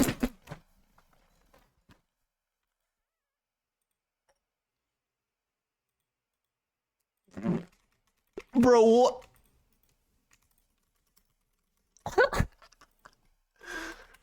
No! We're getting out of here. We're getting out of here. No way, dude. Oh my god. Oh, dude, I just saw your screenshot of the YouTube chat, and YouTube automatically filtered out the spam you just put at the end. I don't see that in my actual chat. All right. Let's take a look here. Let's take a look at our log here into our Slayer Helm. The number of superior creatures we have slain is 362. That's pretty good, I think. Like, that's not... I mean, it's always hard to tell with the Imbued Heart because it really depends on which mobs you're slaying. Obviously, with something like Smoke Devils and Araxors, you're going to have better rates. But obviously, that's not the only task that I've done. I've done, like, Bloodvelds, Abyssal Demons, a bunch of other random tasks. The first thing we have to do after getting the Saturated Heart is to take out all of our Ancient Essence, which is dropped by Phantom Muspa. And we're going to use the essence on the Imbued Heart to turn that into the Saturated Heart. Now, I'm not sure if we even have enough. I don't know how many essence it takes. We'll find out, I guess. You'll need 150,000 Ancient Essence to saturate your Imbued Heart. Okay, well, I guess that means we have to do Muspa. Alternatively, we could take some charges out of our Venator boat, I think. But I suppose it's probably better if we go to Muspa. Muspa drops a good amount of supplies anyways. It could be good to go back there. But before we do, though, let me just show off my Muspa collection log because, well, you'll see if I can find the collection log. Here it is, green logged. We got the pet. We got 5 Venator shards, 10 Ancient Icons. Maybe more. I don't know if it just caps at 10 or not. Obviously, the charged ice for good speeds. 11 frozen caches, and yeah, the Ancient Essence caps out at 65k in the log, but in just 391 KC, so I mean, obviously green logging this in that KC is pretty lucky. So I am a little reluctant to ruin this number, but I guess we'll just screenshot this collection log right here, and we'll move on. So right after the Imbued Heart drop, I'm currently standing next to Kurdell here, just taking a look at the reward section, the unlocks, the extends, the tasks, and the block tasks that I have, trying to figure out what my next steps are. I haven't even finished the Smoke Devils task. I just TP'd out, grabbed the heart, grabbed my cannon, and I was out of there. One of the big things I want to unlock still is the task storage, as I did on 416 Hero. Now, I do have the available points right now, 1,320. It will only cost me 1,000. But again, I'm trying to figure out what my next steps are. My total task streak right now is 898 tasks. Because unlike 416 Hero, I never skipped or point boosted on this account. So, what do we want to do? I think I want to reach 1,000 tasks completed for a streak, just to say I did it, because that's a nice clean number. But how do we want to go about doing that? Do we want to point boost, or do we want to continue trying to do tasks like normal? Okay, so I don't want to do Muspa right this second. I think I'm going to at least finish this Smoke Devils task. Now, I don't have enough Ancient Essence for the heart to turn it into a saturated version, but I will uncharge the Venator bow here, and we get refunded just under 45,000 Ancient Essence. We're going to go ahead and use the Essence now on the Imbued Heart, turn that into the saturated heart. There we go. Now with the remaining Ancient Essence we have, I guess I'll chuck it back into the Venator bow. And then, I mean, we're essentially putting off the Muspa grind for now. But 25,000 in the Venator bow is still a lot of charges, so we're good in that department. Made my way back over to the Smoke Devils. We're going to plop the cannon down again and finish out this task. This time around, though, we have the saturated heart with us, so it'll be a little quicker than previous tasks before. I ended up finishing that Smoke Devils task. I'm running back to the cave right now, though, because I left my cannon behind. My inventory was just filled with items. And once again, I forgot to bring the Lumbridge Diary ring, the Explorer's ring. Honestly, switching back to playing this account, there's a lot of little like quality of life things I've unlocked on this account, or that I have access to on this account, that I just kind of forgot about. I'm not accustomed to. Anyways, I also picked up this Tooth Half Key. Good thing I saw that when I came back.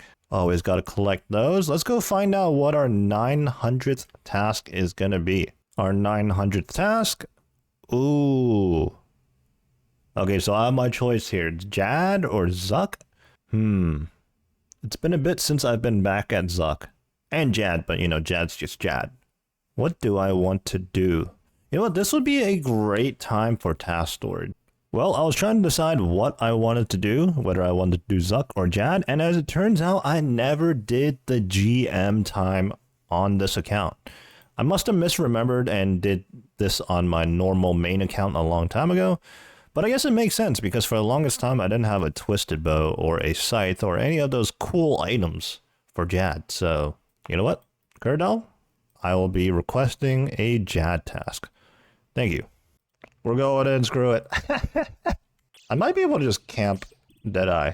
No, I didn't kill the blob first. I don't know much tech, but I do know I should be killing blobs first. I just wasted that stamina dose. Dude, I don't think these markers on the ground are correct. Am I tripping? Like, is it back in the spawn? No, that was a blob. Like, what? Light, caves, display current wave off. It is off. That's weird. Next wave is the green color, though. Okay, so let me look at the green ones. Is that right? Bat here? No, there's no bat here. That's the ranger. Yeah, whatever. Oh, I brought my Imbued Heart in. I mean, I guess I might as well use it. But that was a wasted space. Yeah, I kind of wish I brought like one brew in. Yeah, like if it comes down to it, I'll blowpipe spec. And from this point on, I'm pretty much just keeping Pre-Mage on. My bow is on accurate. Okay. Oh, I'm clicking all over the place. I gotta use my spec though. I'm 100% spec right now. I always gotta use my spec. Also doing a very bad job of summoning my thrall. I see why people use that plugin.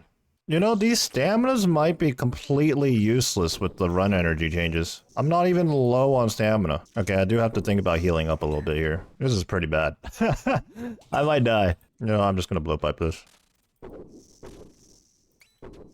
Okay, we're 50 health. This is good.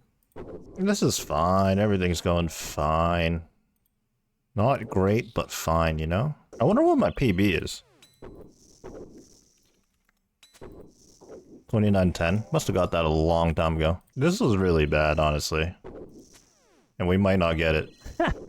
We might not get it. Yeah, we're not getting it. Wow, that's crazy. I gotta simplify it. Also, I probably should have waited. Am I dead? I looked the way I was reading chat.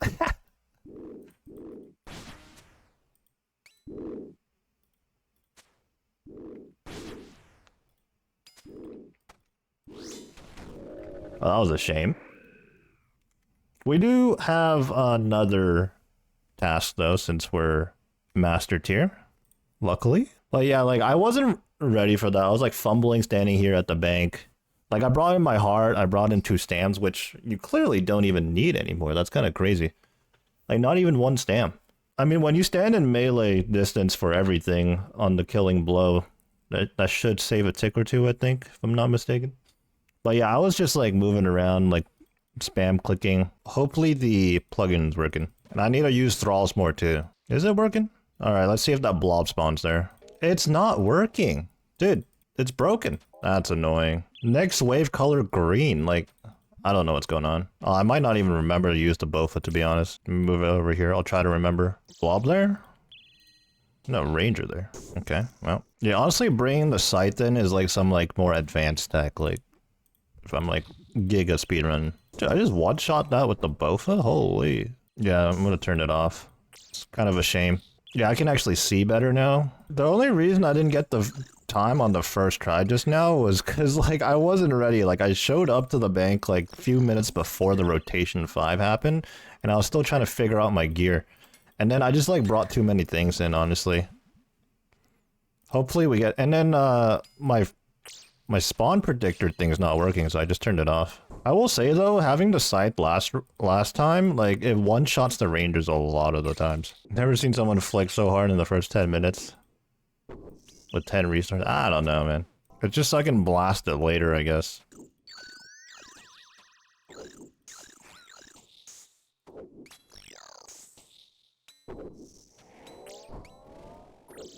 Oh, that was a pretty nice sequence. Oh, wait, look in here. 21 minutes in. I think this is better than last time. Pretty big claw. Into the 0 T-bow. If only the spawn predictor worked. Because I'm wasting so much time having to run across.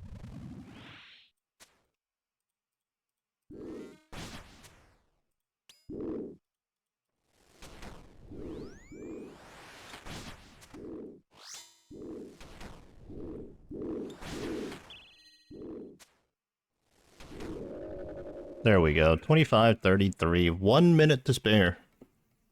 Much better than that scrambled first attempt. That's out the way now. Coming out of that Slayer task now, having the Grandmaster speed time for fight caves, let's see what to do next. Well, we're not going to be at Kurdo just now. That was our 900th task that gave us 375 points, totaling us at 1,710.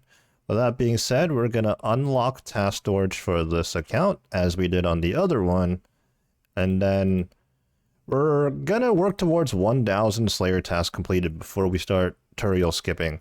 So, let's head to Aya, or Turiel. You know what I mean. So we went on over to Aya and picked up a new task, 901 Slayer task. And we're heading to a familiar place. We're heading to Sarachnis. It's going to be so much better on a maxed account with fortified Missouri though. It was a task of 19, but I'm not exactly sure how many Sarachnis KC we end up getting. Sometimes when you swing your scythe, you end up killing some of the spawns, and that counts on task as well. But nevertheless, 360 KC now, no red spider eggs that trip. Moving on though. Continuing to work on some Aya tasks here, and I'm not sure if I explained this previously already or not, but I'm going to go ahead and explain what I'm currently doing. So my goal is to reach 1,000 Slayers task streak. Right now we're at 907, and traditionally when people Aya task or Aya boost, they're going to do 9 Aya tasks and then they go to their Slayer Master of choice every 10th task. We're going to do something similar, but not quite the same. We're going to be doing it every 50 tasks. So once we reach 949 tasks completed, we're going to head back to Kurdo. And likewise when we reach 1000. So we're going to have to do a lot more of these small tasks. Some of them could be pretty interesting though. Like for example, we just went to Seracnus off a spider's task earlier. And I also just finished up a monkey's task in which I debated going to demonics, but truthfully, there's no reason for us to go there anymore, I don't think.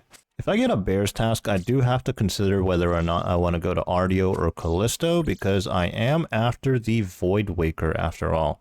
I've been putting heavy focus in the Calvarion for my first piece, but obviously I do need to go to Spindle and Ardio as well for the other two pieces. Well, I suppose this is a good stopping point for right now. We got a lot more done than I would have realized. I mean, you can never expect an imbued heart drop, to be fair, no matter how long you've been grinding Slayer. And also, the task right after that, we picked up a Jad task, and we looked to do some CAs. We got the Grandmaster speed run time down. We'll pick back up in the next video where we either have an interesting Slayer task to do, or we find ourselves locked into a certain grind. Just logged in for the day, and I'm not sure what we're going to get into yet, but I do have these 3 clue scrolls, easy clue scrolls with me, and I do want to get a ham joint, something I should have got a long time ago. But as you know, if you've been following the series, I am not a clue doer. But let's get started on these. So I ended up doing all 3 clues, getting 3 caskets. Let's rip them open now. First one, garbage. Second one, oh, some purple sweets, that's nice. And the third one, we got a collection log, bronze, plate, legs, G. Alright, that's gonna go in the POH, I think. Logging in today, I was hoping to get some raids going with the clanmates, but it appears nothing is going on at the moment, so I guess we'll continue doing our Slayer to 1000 Slayer streak. Cave bugs, we're gonna head to the Lumbridge Swamp. We just picked up a spider's task from Aya. Now, I believe you can do Araxor, and you can do Spindle, Venenatus, Arachnus, so I have a few options here. Which one do I want to do? I decided with the spider's task, I'm going to take my talents to Araxor. Now, there's 2 possible setups I can go with here. I can either go with the Crush setup with the Scythe, because I do have an Inquisitor's top, but of course in this setup I would be wearing the Torva plate legs. Alternatively, I can keep my Scythe on Slash and wear Oath Plate. I had to run the numbers in the DPS calculator here, and it was actually pretty close. But it looks like my Crush setup ever so slightly out DPS's the Slash setup with Oath Plate. So I'm going to be rocking with what I'm wearing right now, the Inquisitors. Alright, I think I figured out my inventory setup for Araxor. Now, we're just doing a small Smiter's task, but eventually we're going to find ourselves doing big Araxor tasks anyways, so I might as well have set one up. So I have the Inquisitor's top and Torva legs like I mentioned earlier. This is going to be a Crush setup. And then I have the Elder Maul and the Dragon Claws as my spec weapons. And then to deal with the, I forget which colored eggs there are, but I'm going to have to use the Heavy Ballista in combination with my Dishonest Cape to deal with some mechanics at the boss. And then of course I have my extended anti-venom pluses, my divine super combats, some prayer potions, Karamons, and I'm even going to bring a surge potion. I'm sure I'm going to be able to use those a few times just for more spec. I'm not sure if I mentioned this, but the reason why I had to look all of this up again and figure things out is because I haven't been back to Araxor since about the first month of its initial release. One more adjustment to the inventory setup. We added a ranging pot in our inventory. I believe we might need to use that in combination with Rigor to reach a certain damage threshold. Alright, well, here we are in the cave. I don't really remember anything about Araxor. It looks like I have some tile markers in here, so let's just see what happens. I think I'm supposed to drag it. Well, clearly that was bad timing. Taking massive damage already. Okay. This is coming back to me now. What am I supposed to do here? I'll death charge, and then I think I can just Elder Maul this one. Yeah. Oh, we're in rage phase, I think. No, we're not. Now we are.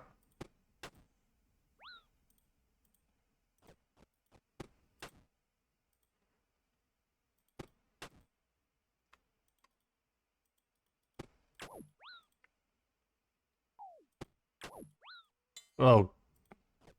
Let's not die here.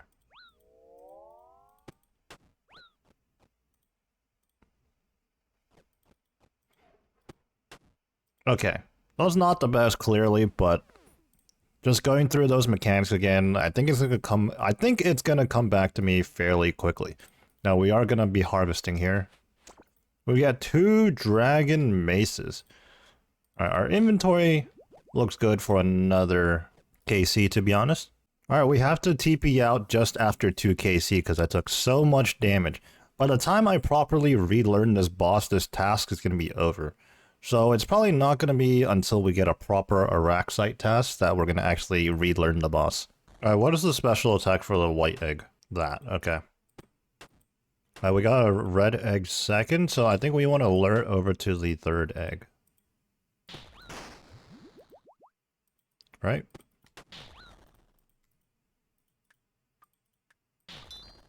That should explode it.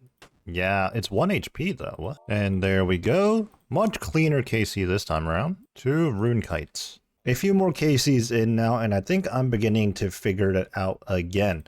I just realized I'm supposed to be ranging the white eggs, the one that does reflect damage, and then for the green one, I think I kind of have my choice whether I want to Elder Maul, smack it, or range them. But for the white egg, in order to avoid the reflect damage, I definitely want to range them with the ballista. Another KC down, a 108 that time, which is somewhat close to our 101 PB of the past. So we're getting into the swing of things here. We are once again back at hard mode top, where we really don't have any other purpose than to go to the 2000 KC cape, which actually I can also do regulars in. At this point, I think I'm about 600, 700 KC away from the 2000 KC cape. Also, I would like to say I'm here for the purples to make some money, but I can't remember the last time I made any money here. So, yeah, we'll just see how this goes. Oh, yay, a kit. Okay. KC 563, we get ourselves another holy kit. Let's take a look at the collection log here. That is our 6th holy kit. Bro, I'm so sick of spam clicking these barriers, man. Like, I just need these rooms to start. Okay, it's actually over. Dude, what is going on, man? I'll sip this brew to save myself the 100k, man. I have more brews than GP. Well, not actually, but you know. I do have a lot of brews. After a quick reset, here we go again. There's another reset. This hasn't happened in a while. This is quite unfortunate. Another raid went terribly wrong at Maiden, so here we go. 3rd time's the charm. Alright, we go again. These are some very interesting raids. Bro, this has got to be the worst hard mode top session, like, since we, like, first learned. This has got to be the worst session in a long time, bro. I legitimately think we got like 2 completions. Anyways, what was I doing before this? Bro, no way this guy says finally someone woke the heck up. We were literally in a raid. You know what? Next time you ask something, I ain't saying. Needless to say, the hard mode top session did not go well in the slightest. So with that being said, we're going to go back to Araxor here, finish up our task. Our spider's task that has 15 remaining. We started out at 28, so I think we got 13 Araxor KC. KC 781, we get an Araxite head. I don't know how many of those we have, actually. Let's take a look real quick. That is our 3rd one. Okay, and let's TP out of here before I plank, because I was not ready for that. Working on the last KC of the task right now. Let's see what we get to close out this task. And 28 Araxor slain. Harvest the loot. And we get 5 Rune 2 hand swords for the road. We are back at a familiar location. Got myself a skeleton's task, so we'll be doing Calvarion for a couple of KCs here. We're not actually going to get too many KCs because these skeletal hellhounds that spawn, 4 of them per KC, do count towards the task, unfortunately. So you can see we went from 28 to 26 already. So realistically, each Calvarion KC is 5 KC on my Slayer task. So what, we're gonna get like 4 to 5 KC here, just real quick. But hey, a couple hours after my bingo ended, I ended up getting the pet here. So we'll just see what happens. Maybe we finally get the blade. Just finished up that skeleton's task. Right now, in between tasks, I'm just doing my birdhouse run, hoping to grab some easy clues here, actually, so that I can work my way towards a ham joint. I really don't want to do thieving at the ham hideout for easy clues. I mean, it's thieving, and I just simply don't like thieving. I'm hoping to get the ham joint passively. Looks like our next task is 22 dogs. Now, I've been wondering, do the hellhounds at Calvarion count? I guess we'll just have to find out. Alright, moment of truth here. Back at Calvarion, first KC of the trip. And looks like it doesn't count. It does not count towards my Slayer task. Interesting. Well, you know, I think I'm just gonna go ahead and do this trip anyways. I mean, I made the effort of hopping like 50,000 worlds to find an open world. And I geared up again, so... You know what, let's see if we can pull the blade. We've got 1 minute and 30 seconds left on our last divine dose. We brought 2 full super combats in. So that was about 40 minutes. We're going to come up on 40 minutes at Calvarion here. Unfortunately, nothing to show for. And I miscalculated. I thought we would reach about 2200 total KC, but looks like we're not. I mean, I could continue this task with the super combats I have in my inventory, but I'm also a bit low on food, and that could be risky, especially if a PK shows up. So we're probably going to end the trip after 1 or 2 more KC here. Here we go, last KC of the trip, 2183, and we get Death Runes and some lighted super restores. Let's go ahead and get out of here. Completely brand new day now, and I gotta start in the login session, of course, by picking this whiteberry bush that we planted quite literally years ago in the early days of this account. This trusty bush patch at the RD monastery. I wonder how many whiteberries I've gotten from this bush patch. I don't really pay for protection on my trees these days, especially just for the farming contract, but it looks like our yew tree died, unfortunately, so we're gonna have to replant one for our farming contract. A little bit unfortunate there. It's okay though. We have plenty of yew saplings. Of course, after the farming contract, we have to make our way over the fossil island to do our birdhouse run. Let's see if we can get our hands on any easy clues. Nothing from the first one. Well, it looks like we would have received a beginner clue, but we don't care about those right now. We're currently working on easies in an attempt to get ourselves a ham joint for Fasani's Nightmare. So I guess tonight we're picking up where we left off, and we're going to continue doing Slayer tasks to get to the 1000 Slayer task streak. Right now I'm on a zombie task, and whenever I get this, I just come here to the place next to the ectophile, or the ectofunctus. This item is called the ectophile, and this is where I do a zombies task. But right now I'm actually thinking, can I do Vorkats with this task? Because Vorkats is technically a zombie, I think. I don't know though. I don't plan on doing any Vorkat anytime soon though, I don't think. As I'm working on this wolves task right now, I was just thinking about how slow this actually is. At least for the standards of a point boosting task from Aya, it's pretty slow. I'm honestly having to wait for these wolves to respawn. I don't know, there might be a different location to do these now, not sure. But either way, it just occurred to me right now in real time, they recently made a blog post saying that they're going to introduce individual block lists per Slayer Master. So that's going to be pretty good, actually, pretty game-changing. A huge, I don't even know if you call it a quality of life thing. It's just a straight buff to how Slayer works, I think. So we're going to be able to set up a point boosting or point skipping task, and then we can also set up a block list for Kurdo, which is the Slayer Master that we're usually going to go to more times than not.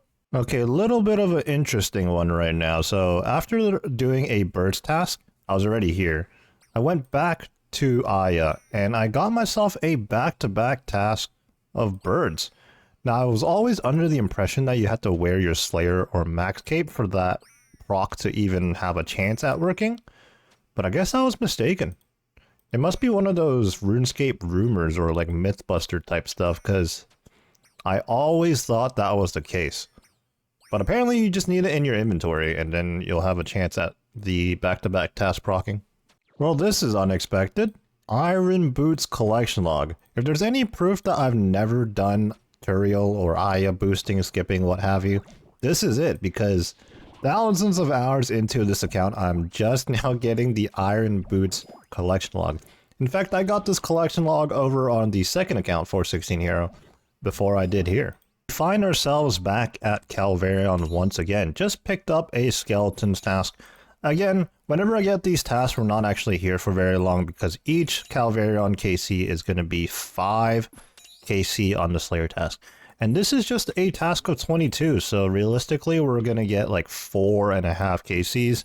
And obviously I'll stay to finish up the 5th, you know, I'm not going to leave mid KC.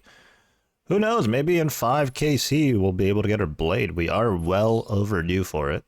Only 2 KC in right now, but I was thinking maybe we should just stay here and use this Slayer task as a reasoning to do a full Calvarion trip with our inventory. Just as an excuse to do some more, right? I mean, I know I've done like over 20 hours of Calvarion in like the last week or so. 16 of that being during the bingo weekend. But come on, I need this Voidwaker blade, you know? And the sad thing is, once I get this piece here, I'm only going to be 1 out of 3 on the Voidwaker pieces. But yeah, we'll see. We'll also see if we get run in by a PK or anything like that. Because like I said, it is a Friday night right now. I had to hop a few worlds to find this location. And I mean, if I'm going to go through all that effort of hopping worlds and gearing up and having 416 Hero scout the world, maybe I should just stay here for at least one full trip. We're currently working on Calvarion KC number 2200. Our Slayer task of Skeletons actually finished quite a while ago. And for our 2200 KC, we get a Palm Tree Seed, which is actually not a bad drop for us. We used a lot of those up getting 99 farming on our other account. So it's good to recuperate some of those. Our Calvarion trip was cut short by 1 minute as a PKer actually rolled in. I didn't actually notice him. He came in, and I guess I was too busy yapping and I just didn't see him. But I got away, just had to TP out with 1 minute remaining on Divine Super Combat. That's okay. Obviously, I didn't get anything, so that's highly unfortunate. But yeah, let's just continue doing our Slayer. Like I said earlier, I've been doing birdhouse runs trying to get easy clues that way.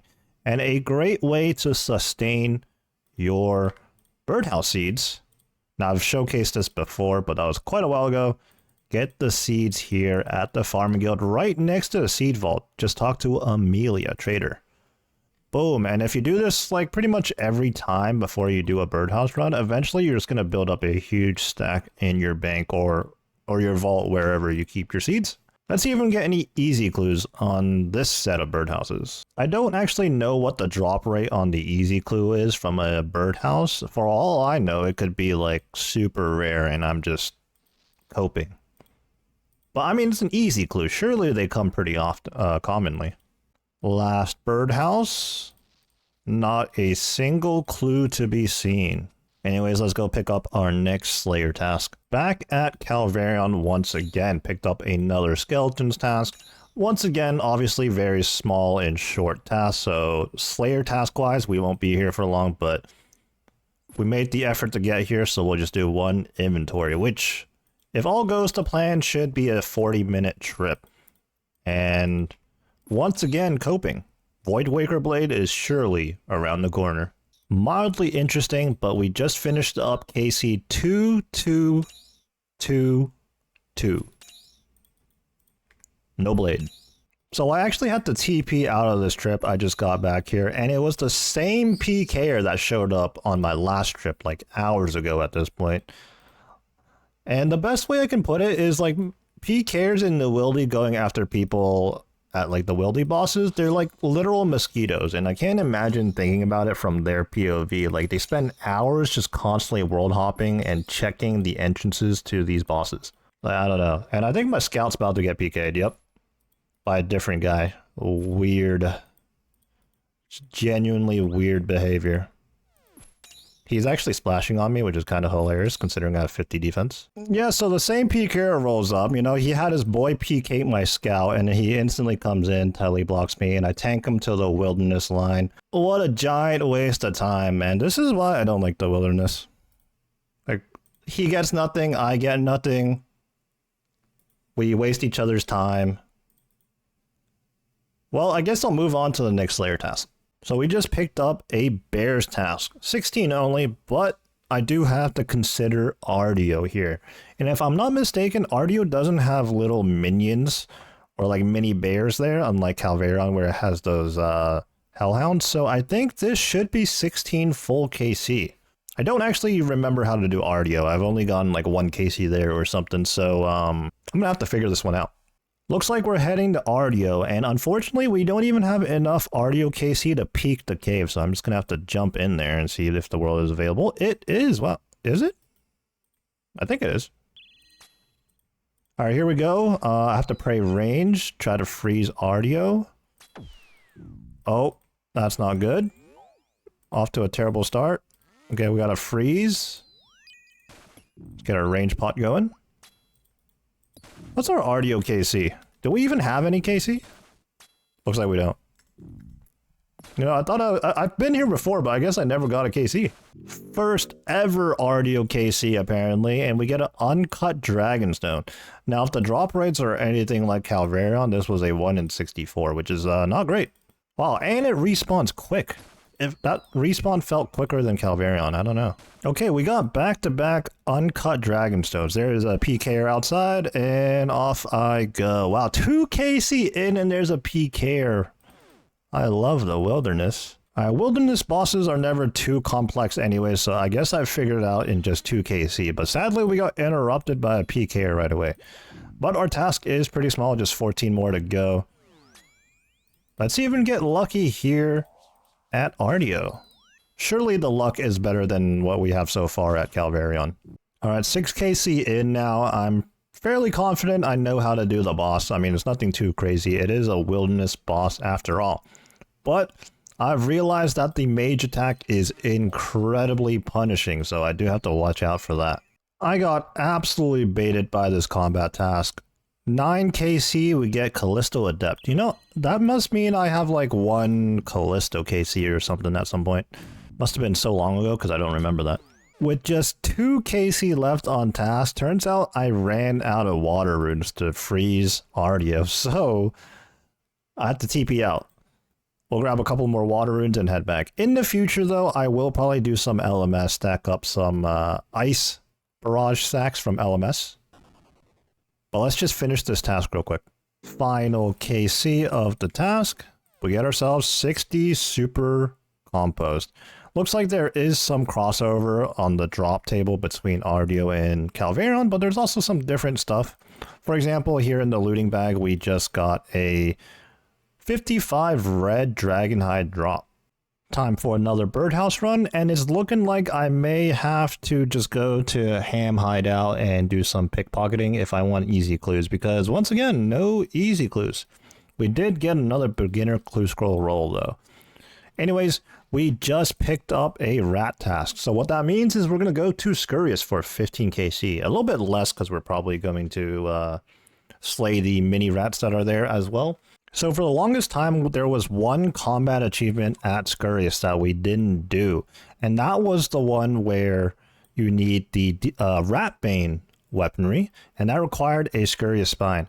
I guess in the amount of KC it took to get Scurious Champion, which is just 10, we didn't get a Spine, which is honestly expected because the drop rate on it is like 1 in 30, I think, somewhere around there.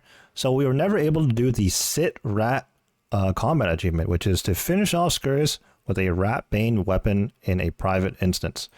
So we finally have the Scurious Spines. In fact, I've had them for quite some time now, but I never got around to making them.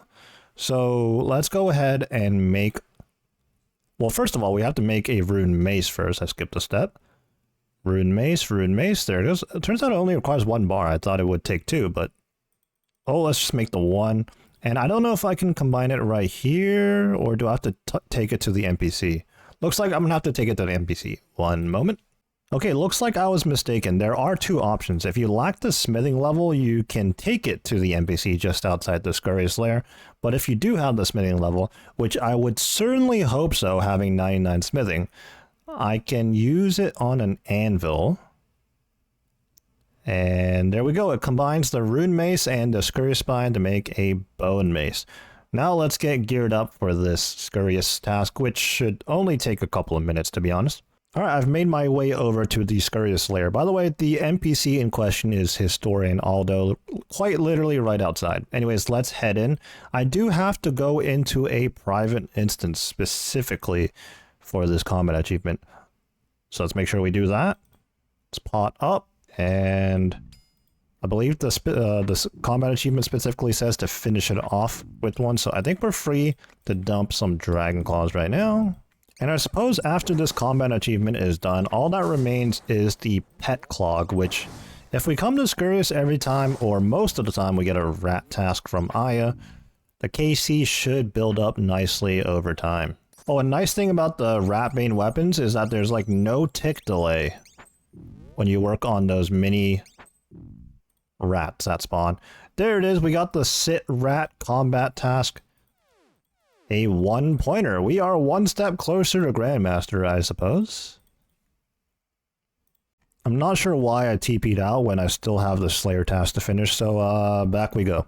Just picked up a Scorpion's task, and the boss alternative for this task is Scorpia, but personally I don't see a reason why I want to do Scorpia. But if you do, by all means, do Scorpia.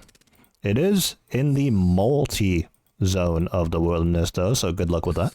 We are back at the Enclave, and I'm gearing up once again for some Calvarion, because once again, we have another Skeleton's task, and like we've been doing, we're just going to do one inventory's worth of Calvarion. I wonder if the same PKer is going to show up again.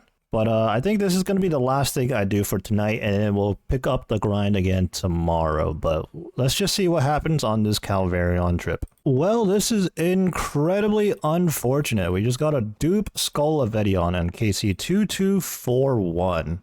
So after getting that drop, I pulled up the wiki to refer to the drop table. As it turns out, the Skull of Edion is a 1 in 618.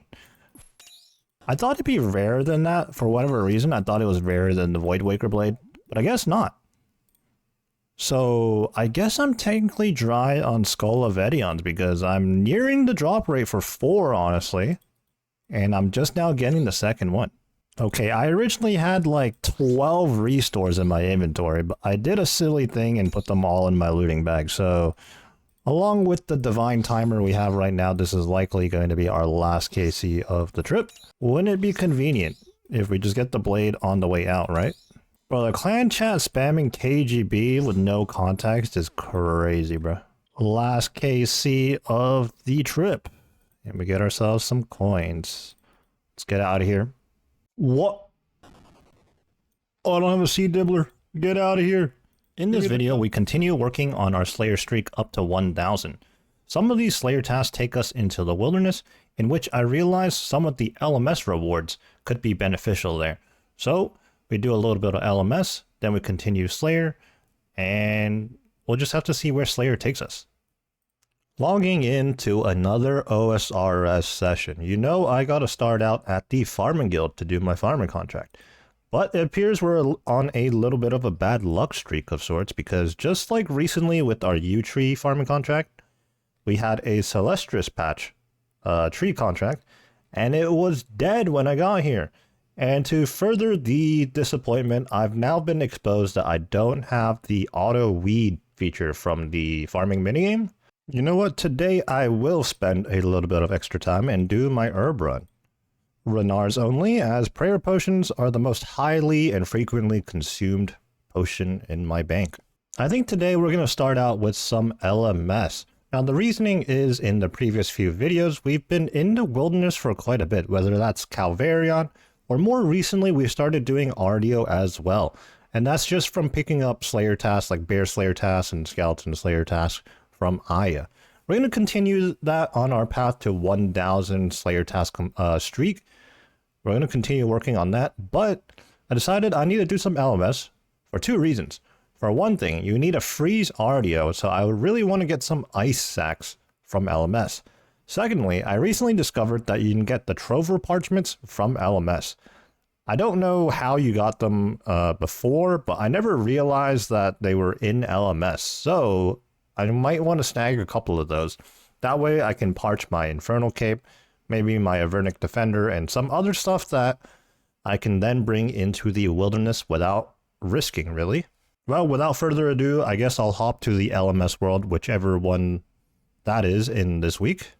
If you didn't know, they rotate weekly. They'll be on US Worlds, Aussie Worlds, or UK Worlds. Well, looks like I'm in luck on the timing because this week it is a US World. So I'm going to have good ping here. I guess before we hop in, let's just check out the store and how many points I have. Right now, I have 25 points. I can't afford one Trover Parchment, and I can afford a decent amount of Ice Axe, but I think I'm going to want a little bit more than that. Also, the Trover Parchments are 18 points each, so that's pretty expensive, actually.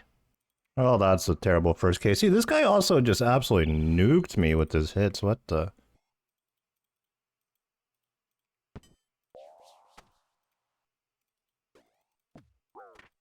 Or just barrage to 30 with an Elder Maul out.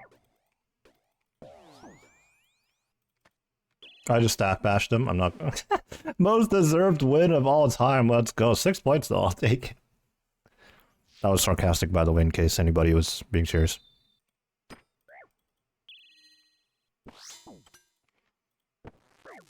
Oh my, that's a huge TDS.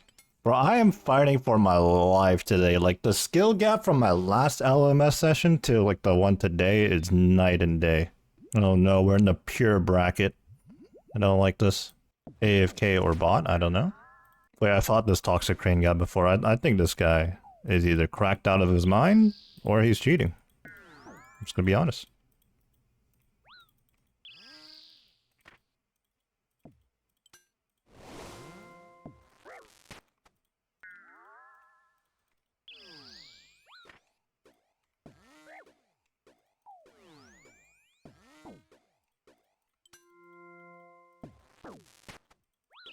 Yeah, actually, no, this guy's cheating.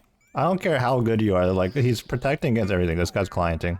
This guy, yeah, yeah. Two fights in a row where it's like that, yeah, I'm just confirmed. Not a single person is ever gonna do that. Like, I don't care how good you are, you're not gonna get 100% of the overheads right, bro. Especially not 2 fights in a row. I just got my ass whooped against everybody else, but that one guy? This guy's a real sounding name, but not sure what he's doing. I don't think he's switched off of his staff either. He's just been maging the entire time. Oh, there we go.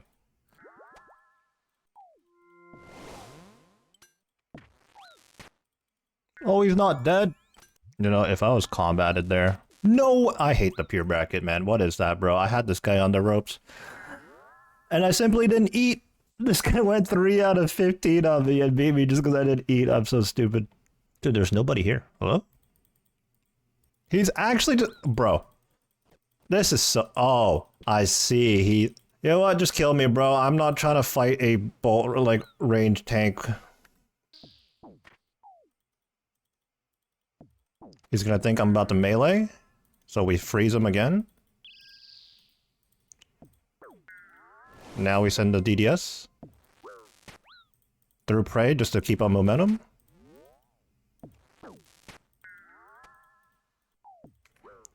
Catch the refreeze.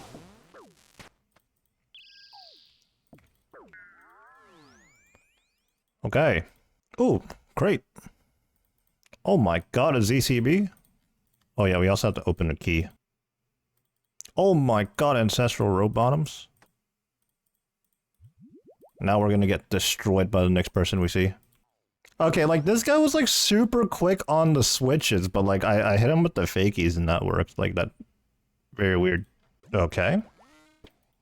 It's really strange how I've been, like, fighting for my life, and then I run into these 2 people for the last fight.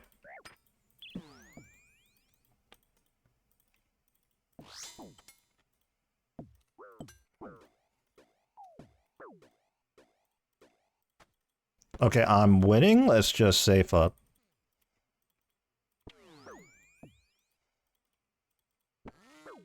Good fight. Okay.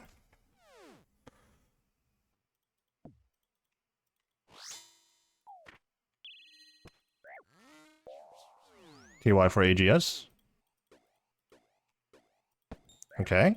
And continue to just absolutely bolt rag this guy. It's fine.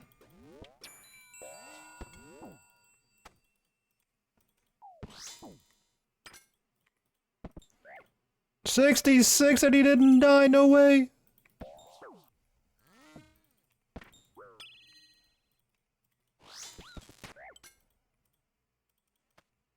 Okay, I'm pretty happy with that fight.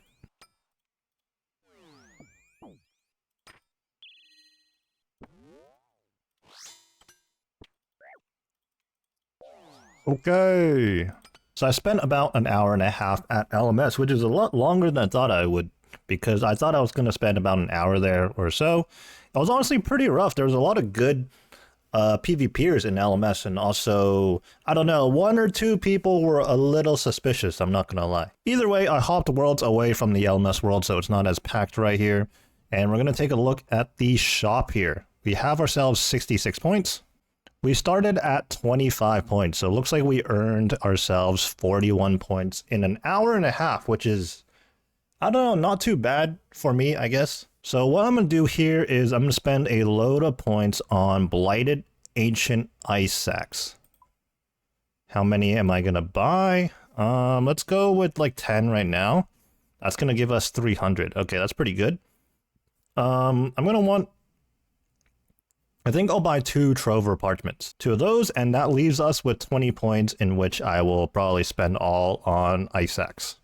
There we go. All right. That should last us a little while, although I kind of wanted more Blighted Ancient Ice Sacks, but it is what it is. Well, after that LMS session and getting our rewards, it's back to regular scheduled programming. We're doing a birdhouse run real quick.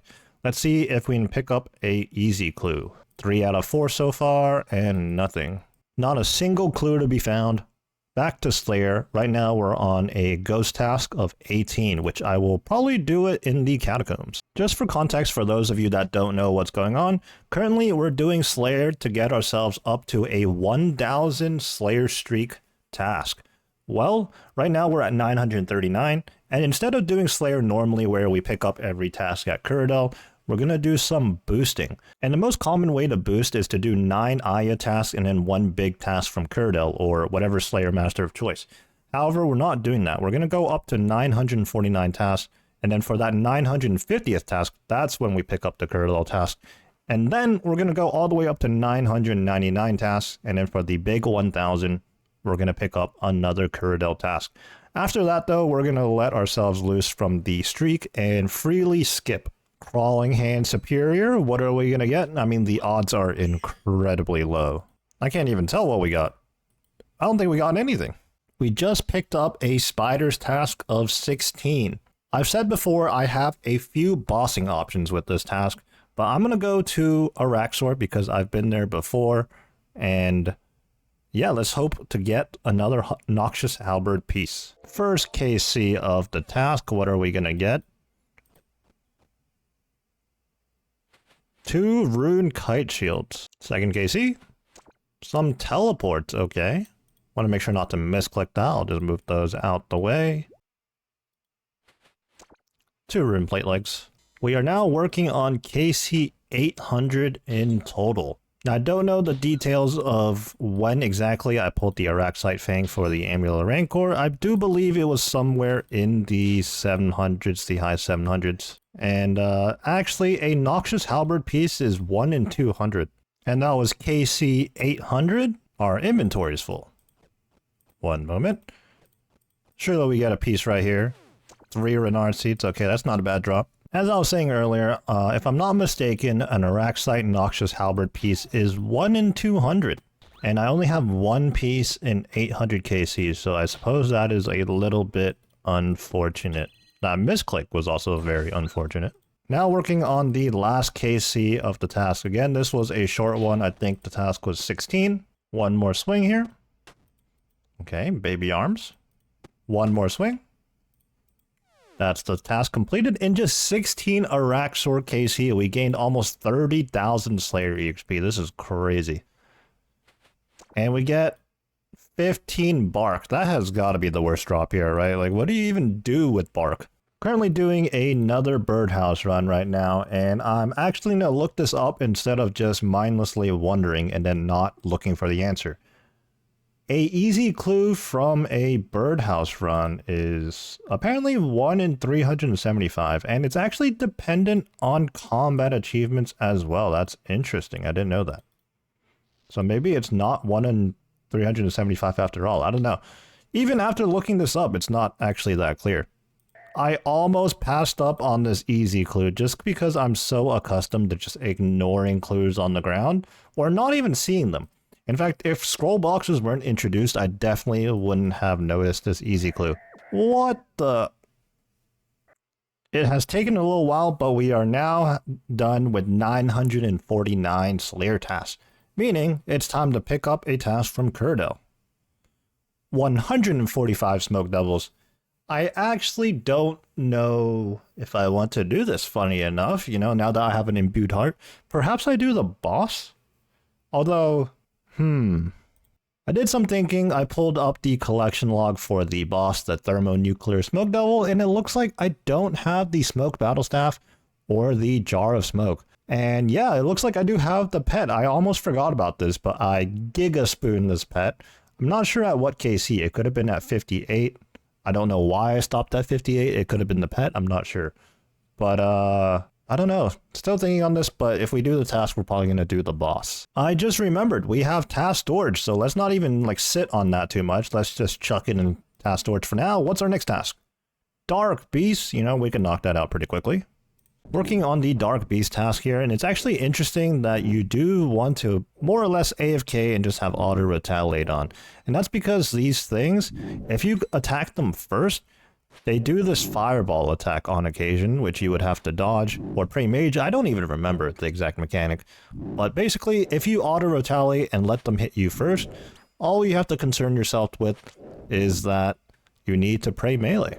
And yes, I am using a scythe here. Why not? It's the best DPS here, and the task is pretty short, so it's not going to be too many scythe swings. The alternative would be the Osmumten's Fang, which I'm sure is pretty good too. But with that being said, I feel like there's two different types of Ironmen out there. There's going to be people that just feel like they can't use their scythe because of charges. And then you have people like me who just pot a ton of Tob anyways. And the only thing that is slightly concerning is the blood runes. But then again, I have the Guardians of the Rift outfit, and blood rune crafting really isn't that bad. Working on the last Dark Beast here, there we go, one final swing. That is 950 tasks completed, giving us another 225 points. Just 50 tasks away now until the big 1000. Upon finishing the 950th Slayer task, I intended to get off for the night. Except I didn't actually get offline. I logged back in and went to the LMS world and seshed out another hour and a half of LMS. I don't really know how many wins I got, but I was definitely winning a lot more during the session than the previous one. You can see we're up to 45 wins now, and most importantly, 57 points.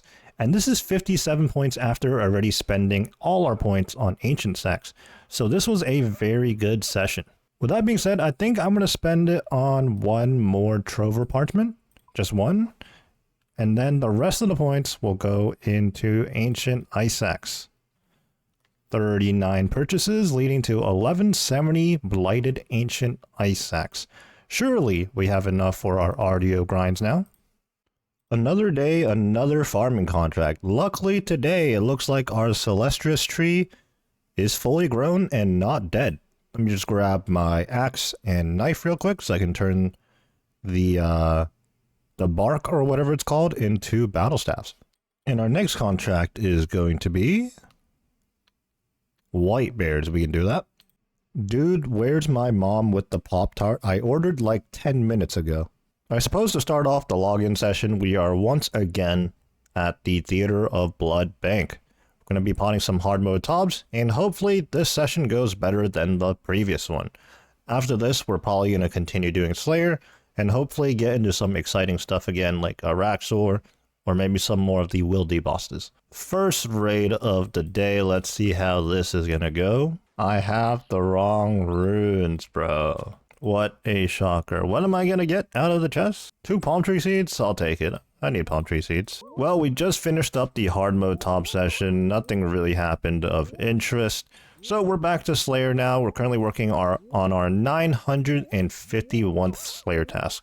Ghost task, so nothing interesting here. We'll pick back up when we get something of interest. It took a little bit of skipping, but we found ourselves with another interesting task. We're heading back to Araxor, a task of 18 spiders. Let's see if we can get our hands on any noxious halberd pieces. Last KC of the first trip. What are we getting? Wow, supply drop. You know what? Let's just do another KC then. Okay, now final KC of the first trip. 70 U-logs. Just one left on task, but I'm out of food and 41 health. I'm going to risk it for the biscuit because I don't want to TP out and come back just for 1 KC. Just 16 health, but a couple more side swings here. Okay, I hit a 0, classic. One more swing, perhaps. And there we go. We get 6 antidotes. Oh, these are 3 doses. Okay. Well, time to continue doing Slayer tasks. So far tonight, the Turiel tasks or Aya tasks have been pretty boring. However, I guess we do get 2 easy clue scrolls, so that's progress towards our ham joint. Logging into another day, and before I could even do my farming contract or a birdhouse run or anything like that, I got dragged along to Tob. So here we are, on 200 ping as well.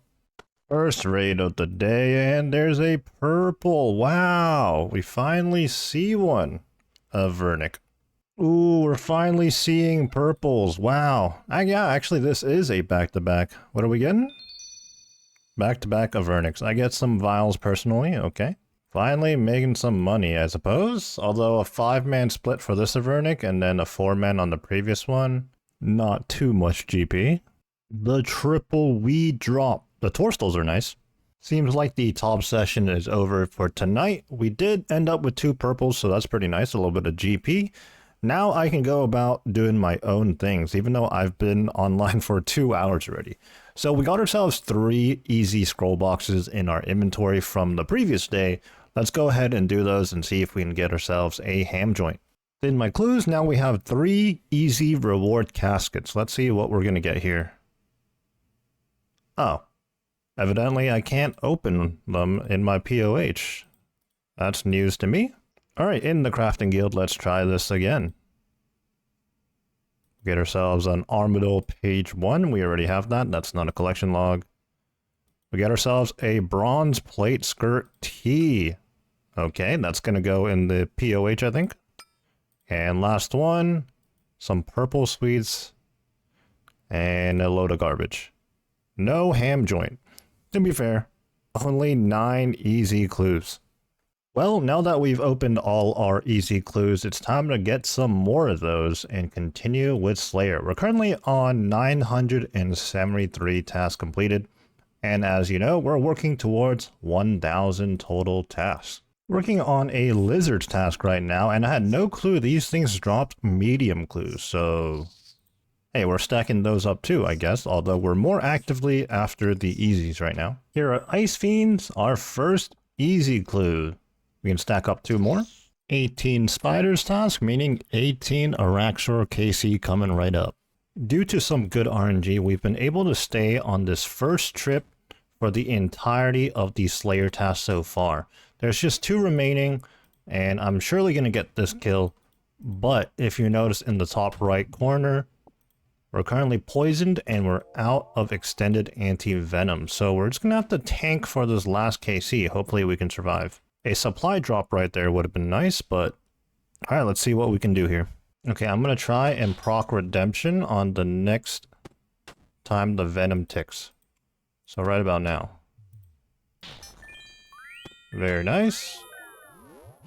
That actually gives us a little bit of extra health. We're now at 31. We have half a pie left on us. Now we're going to have to get rid of that. Oh, we might be dead here. No, I'm going to have to TP out. This is tragic. Yeah, I'm TPing out. We're not going to make it. I'll have to run back just for 1 KC. This is unfortunate. Oh, and I go down in my POH. That is a safe death, so we're fine. That's a bit of a shame. We have to go back for just 1 KC. I almost did the entire task in 1 trip. Alright, I have made my return for one final KC of the task. I'm genuinely shocked that I don't have another Noxious Halberd piece, just the one from ages ago. And supposedly, on paper, these Noxious Halberd pieces are 1 in 200. And our loot is... I think that was 2 Rune Kite Shields. Picked up a Bear's Task finally, so we're back at Ardio. 4 more KC until we can actually peek the cave and find out if there's people in here rather than just blindly running in. Also, this time around, I brought my Dizana's Quiver in. Not to worry, I'm not actually risking it. The LMS we did earlier, I think a day or 2 ago, we got a Trover Parchment and we decided to parch the Quiver. Baited by a combat task, but Callisto Veteran. I suppose that's 20 total KC? I feel as though Ardio is a lot more punishing than Calvarion. If I'm not paying attention, all of a sudden I just get smacked.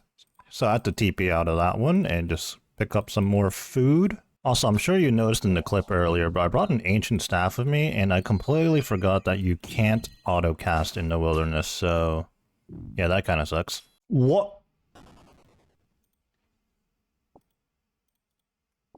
Oh, I don't have a Sea Dibbler. Get out of here. Give me the cub. We're out of here.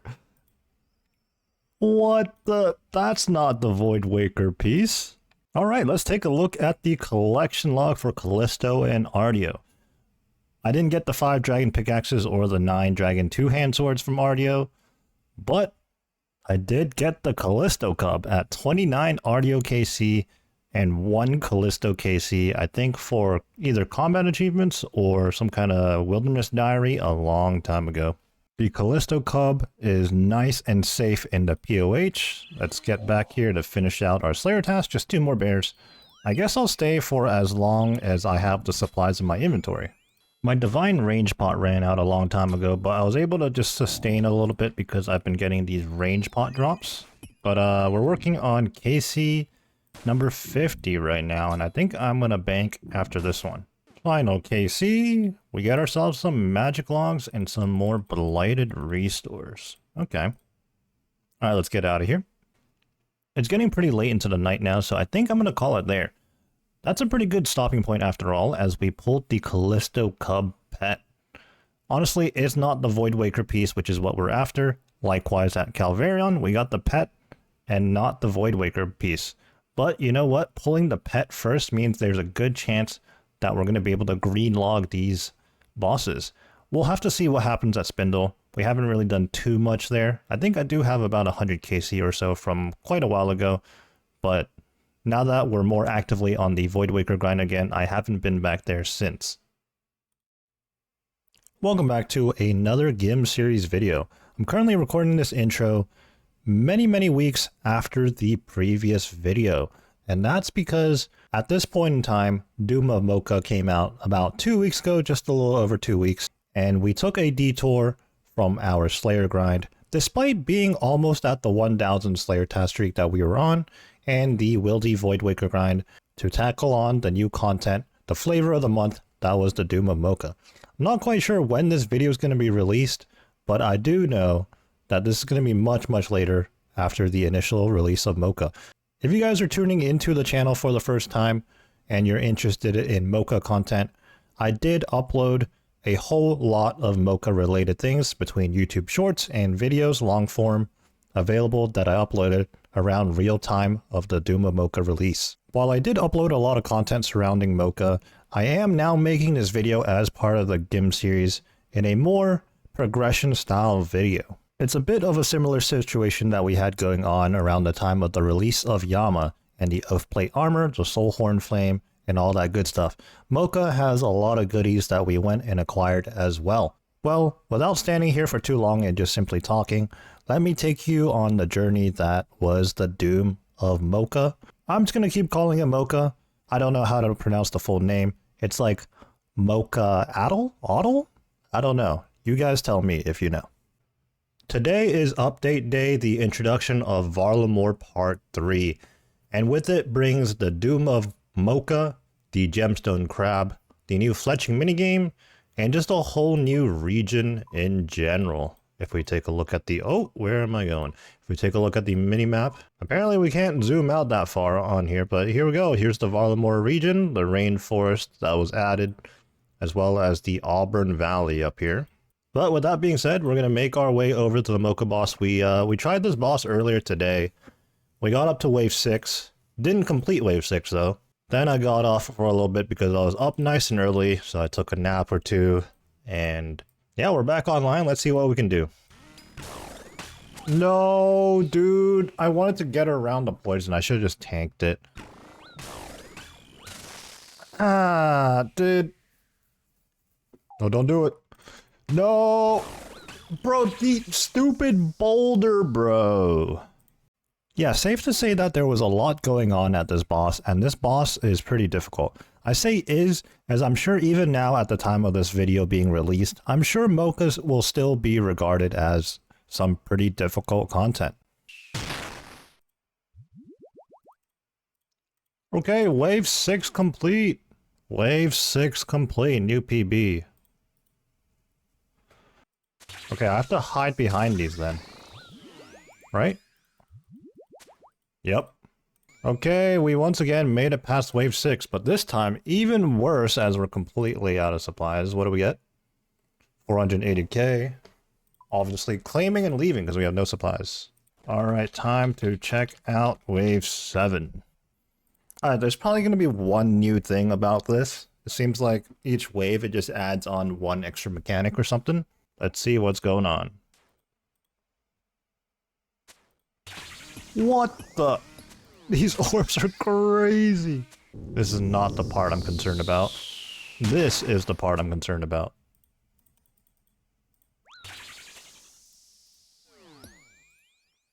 No. Okay.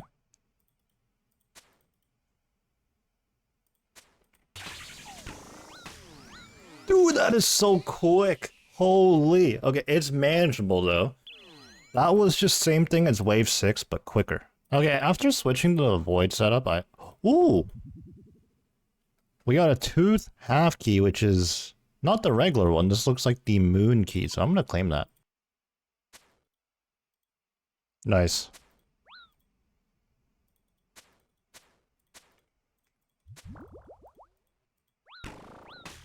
No! On day 1 of the release, we managed to make our way over to Delve level 7 of the Doom of Mocha. However, we weren't able to break through and get to 8. The amount of death clips I'm going to be putting in this video certainly doesn't do it justice, but if I included every single death, this would be a 15-hour video or something ridiculous. But the gist of it is that we certainly planked over and over again. But at this stage, every death we were beginning to learn something from the boss. Another note is that throughout the course of this grind, I was very much in my own bubble just grinding away at the boss. At most, I would receive some information that fellow clanmates learned, but I never really went out of my way to see what other content creators or other people were learning with the boss. So for the longest time here, actually, I was under the impression that you needed to have smite up to deal with the shield phase. I mean, it made sense at first, right? You would think it would similar to Muspa, but yeah, you don't need smite.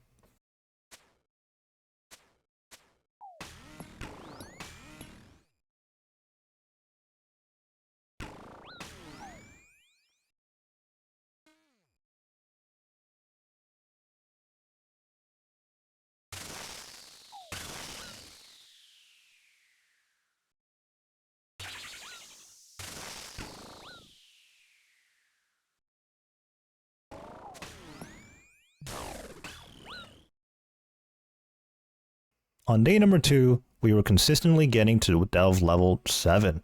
However, we were brick walled at this point. We could not get past 7. We got pretty close a few times, getting the boss HP as low as 30, so pretty much just one shot away, but we could not get past it.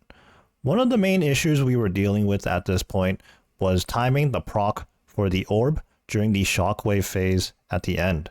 At this point in time, we didn't know that there was a consistent timing to when the shockwave attack would begin. We now know there is a 20 tick window to start the orb before the boss starts doing the shockwave slams.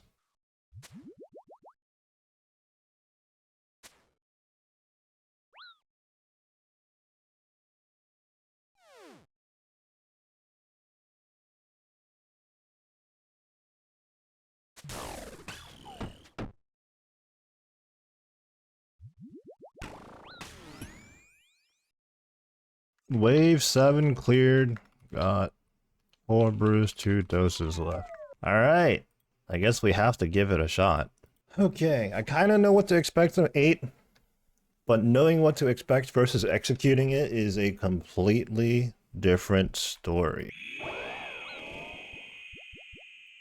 That is not the way you want to start things.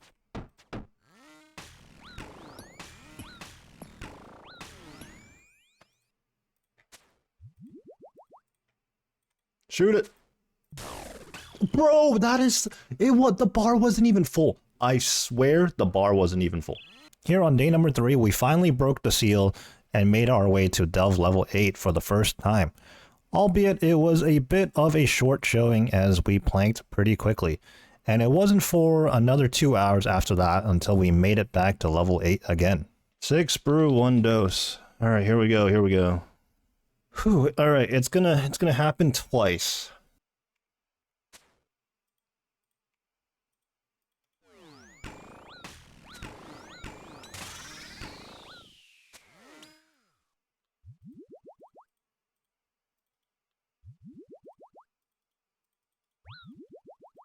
No, 4 slams, dude. Close. Alright, that was not bad at all, man. Not bad at all. 3 wave 7 completions now. It's starting to click. Yeah, that was some BS. Alright, wave 8. Similar supplies compared to last time. Like, we just exchanged out some brews with anglers and Karambwans. Whoa! Wait.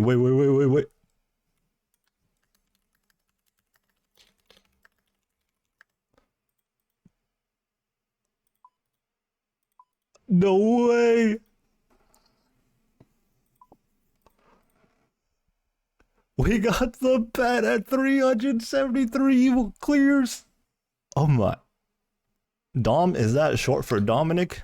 Doom of Makai. I don't know how to pronounce it. Mokai. Oh, I wasn't expecting that. Neither were the old ones. No way. We got the pet. Dude, we've been getting a lot of pets recently. Nah, that was not a wave 8 completion. I was going into wave 8, but obviously had to check the loot, right? And I was like, wait a second, what is that? Like, I didn't know what icon that was. Holy.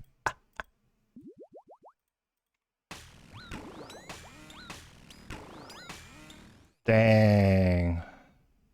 I overshot it, didn't I? I actually ran past the orb, I think. Back to 8 again.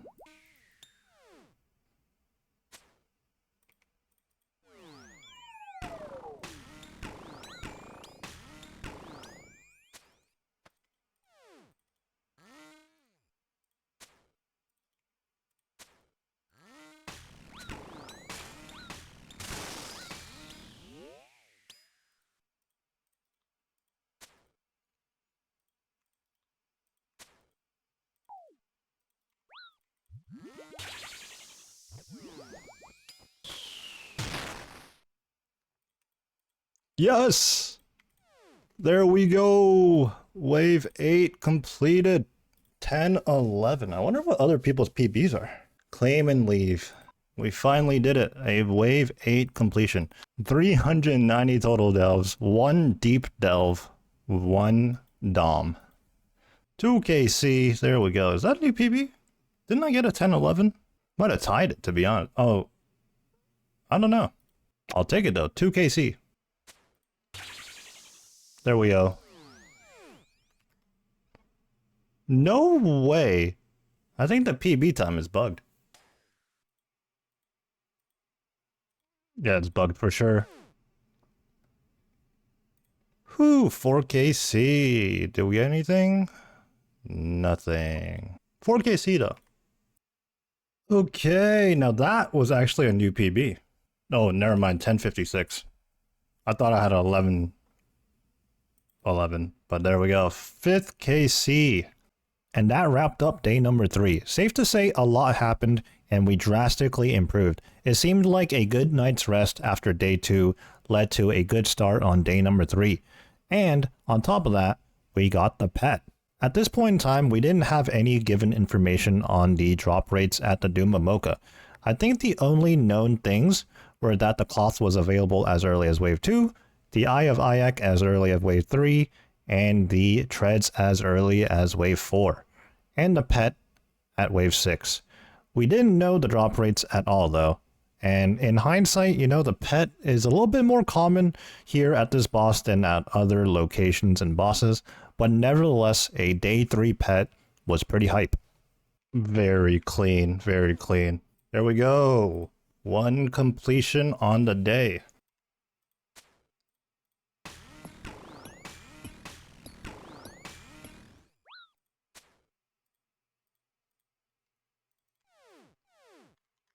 Wow, that was super clean. And we got a tooth half key, a moon key.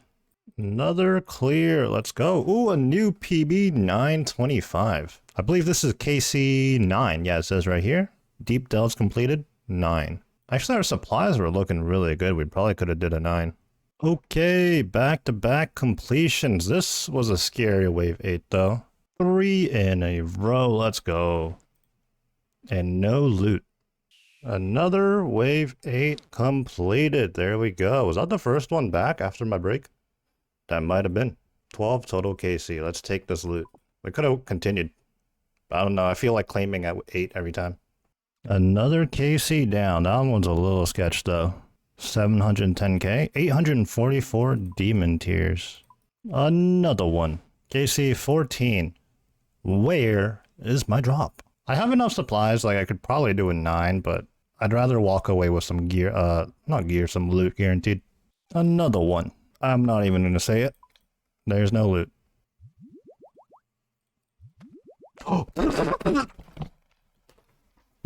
Claim, claim, claim, claim, claim, claim, claim, claim, claim, claim.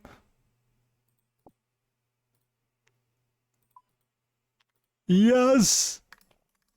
Yes! I almost, like, instinctively just pressed, like, wave 5. That was wave 5. I almost instinctively pressed descend. Let's go, Avernic treads! I can't even see them because I have my robes on. Sheesh! Let's take a look at the collection log. 772 clears. Or not, I wish it was 772 clears. It was 15 level 8 clears. 772, I mean, I guess like level clears. Cumulative clears, yep. Let's take a look at the board here as well. Delve stats.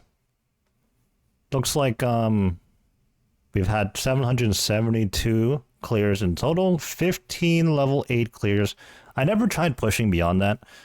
Actually, that's not true. I did do 1 level 9 attempt, and actually that was a complete accident. Like I pressed the wrong button. And I'm like, well, I guess I'm doing level 9 now. I did have like decent supplies for that, but yeah, I didn't get the level 9 clear. But we've mostly been just going level 8 and then leaving. All right, we gotta put demon tears in here. Oh, and let's take a look at the other board. We've died 132 times. But it's getting better, it's getting better. Like the KD ratio, the first 3 days were probably terrible. But like, for example, just today, we've cleared 9 raids. And is there an indication somewhere? When was the last time I died? Gravestone 14. So we've done, oh, actually, here's a better indicator. Delve level 1, that message popped up 32 times. So we've entered 32 times and we've gone 9 clears. All right, upon pulling the Avernic treads, we had to figure some stuff out. I just found out that for each boot upgrade, it costs 4,000 demon tears. But luckily enough, we have 12,313 in the bank. It seemed to have lined up pretty well. Now, I don't know if I need to head to an anvil or anything like that. I just know you gain smithing and runecrafting EXP according to the wiki. Let's just go ahead and, I don't know, use them? Oh, it does work like that. Do you wish to create a pair of Avernic treads ET? I guess the ET stands for eternal. Yes. All right, it's infused with the eternal boots now. I think they're like lighter than before. And now, let's infuse it with the Pegasian boots. P-E-E-T, it spells out Pete. Okay, no, they look the same. Okay. Primordial boots. Avernic treads max. There we go. 313 tiers left. Now, these are obviously the new best in slot boots. I'm going to be wearing them everywhere now. It does ruin my bank a little bit though, because look, I had these lined up. Now what do I do? I'm honestly not sure. We'll have to figure that out. Anyways, we're going to continue doing more Mokai, I think. Mocha, whatever you want to call it.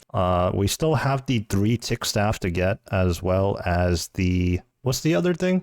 The cloth, the Tormented Bracelet upgrade. That's what we're after. But, you know, we pulled the pet first, so we could potentially greenlog in the future. Before we hop back in, though, let's just do a little bit of fashion scaping. Here I am with the boots plus full Ancestral, kitted Ancestral. Looks pretty good. Here's Oath Plate. Doesn't look quite as good, but you know what? Once I get my hands on Radiant Oath Plate, that's going to match pretty well. Let's take a look at Missouri. You know what? Not too bad. Not too bad. Blood Torva. It's alright. And Elite Void. Well, I mean, yeah, you can't even see it. I would slap on Inquisitors, but I don't have full Inquisitors yet, so... we'll just have to see in the future. Well, that was day 4. After pulling the treads, we did do 2 more KCs, and I did get a genuine new PB by about 2 seconds. So currently, as of the end of day 4, the PB is at 923. It did take them a little bit to fix that issue where it was just simply broadcasting your PB every time you cleared Delve level 8. Nevertheless, we are doing consistent Delve 8 runs at this point. So it feels good. We've yet to try to push past 8 at this point, and honestly for the next few days we wouldn't do that. It just felt good getting a KC and then claiming the loot. First run of the day, we get a completion. It was a little bit shaky though, but we got it done. Let's see what our loot is. 1.1 mil, sheesh. A lot of tears, a lot of sun-kissed bones, but honestly nothing too crazy. 20 KC. We hit a little milestone getting to 20 KC, and then from that point on day 5, we really hit the ground running and got more and more KC. We just chained them together. 955, not bad. The clear is a clear. New P... no, just kidding, got baited. New PB, wave 8 PB though, actually, so... supply is still looking really good, but you know, we're doing our claim. We're claiming our tears and waystone. New wave 8 PB. I'll be taking the loot. We're getting faster and faster. See, that was a pretty good, like, wave 8 in terms of DPS. No loot. KC 26. Almost didn't claim my loot. 1222. That was slower than my first one. Okay. That was a quick one. It felt like. Another. Oh! Yes! We got the staff! KC 29 in terms of Delve 8 clears. We got the staff. Let's go. Oh, it came in noted form. Dude, I panicked for a second there. I was like, where is it? It's in noted form. Why is it in noted form? Well, let's take a look at the collection log here. Doom of Mocha. Just one thing left on the drop table, or the collection log, I should say. 983 total delves as well, and 29 deep delves. Alright, made my way back to the crafting guild. Here we are, unnoted form, the Eye of Ayak uncharged. Can't equip it if it's uncharged, so let's go ahead and chuck some demon tears in there. Let's just throw in 10 for right now. Let's wield this bad boy. There we go. So we chucked some charges in there. Got the Eye of Ayak equipped. Now this is the 3-tick mage weapon that, according to the blog post, is better than a Sangstaff and worse than a Shadow. This is going to be best in slot for Theater of Blood, I can only imagine, the Nilo room.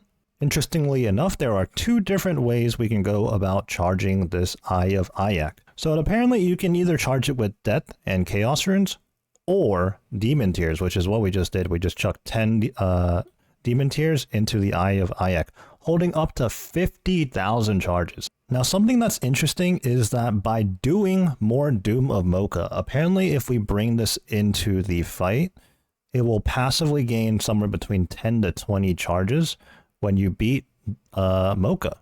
So let's go check that out, actually, and bring the staff with us to our next run. Before we hop back in, though, I just want to look at the log again, and I just want to say I think we have been absolutely blessed with this boss. Again, I just want to point out that I didn't know the drop rates at this time. They weren't officially announced. Now that we know the drop rates, it seems like all the items, including the pet, actually end up with a pretty similar drop rate. Because our very first collection log item on here, besides the tears and the waystones, was the pet, followed by the Avernic Treads, and now the Eye of Ayak. So we just have the cloth to go for the Tormented Bracelet upgrade. And I want to say, I've gotten the drops from rarest to most common. Okay, what I said there was technically true without me even knowing it. Of course, at this point in time, we don't know the drop rates yet, but I can only assume that the pet is much, much more rare, as is the standard for most things. Yeah, evidently not. And then I want to say the Avernics are the second most rare next to the pet, because they're only available at level 4 or higher. And likewise with the Eye of Ayak, that's only available after wave 3. And the cloth you can get as early as wave 2, and somehow we don't have that one yet. Making my way back to the boss right now. I do have the staff with me, and I'm actually curious to see if this will one-shot the larva or larvae, grubs, whatever you want to call it. You know what I'm talking about here. Because if they do one-shot them, this essentially replaces my Kodai, my auto-cast Demon Bane spell magic weapon, and I can just slot that right here. For right now, though, I'm going to bring both because I'm unsure what this does, but I do want to bring the Eye of Ayak. So initially, the Eye of Ayak did not one-shot the grubs, and instead it two-shot them. But this was later changed either 1 week or 2 weeks after the boss, and now it one-shots them. So even though I've already used the Eye of Ayak a few times, I'm up to 121 charges now. I've gained 21 charges. Actually, a little bit more than that, minus whatever charges I've used. But the point is, we're well over 100. We've gained charges. So unfortunately, I messed up sub 50 HP on wave 8 there. But coming out of it, we have 186 charges in our Eye of Ayak now. So we're definitely going to be bringing this along to get free charges. However, right now, I still feel more comfortable using my Kodai wand to one-shot the grubs, so we're going to opt against that. I'll just keep it down at the bottom of my inventory or something. So heading into day 5 and beyond, we became more and more comfortable and consistent with the boss. Our inventory didn't really change too much, and our gear didn't really change too much. We did swap back and forth between Missouri and Elite Void. It's really just preference, and each set has its own pros and cons respectively. Missouri is going to be more accurate and consistent, and does provide you with a little extra defense in the event that you do mess up. Elite Void, however, shines during the car phase, as you have 100% accuracy during the car phase. You never miss. One more slight adjustment that I did end up making was I eventually made my way over to bring the Scythe of Vitter with a total of a 4-way melee switch, just to do more damage for the melee punish. That was mostly clean. Ooh, a new PB, 905. We will be taking that. Thank you. 3 Renar seeds. Wait, I'm about to get logged. Wait, I'm only on wave 3 and about to get 6 hour logged. One more wave. Alright, let's claim and relog. Wow, dude, no cloth? New PB on wave 8. An 823. Okay. Yeah, the T-bow went off on 7 and 8. What's our loot? Alright, man. Oh!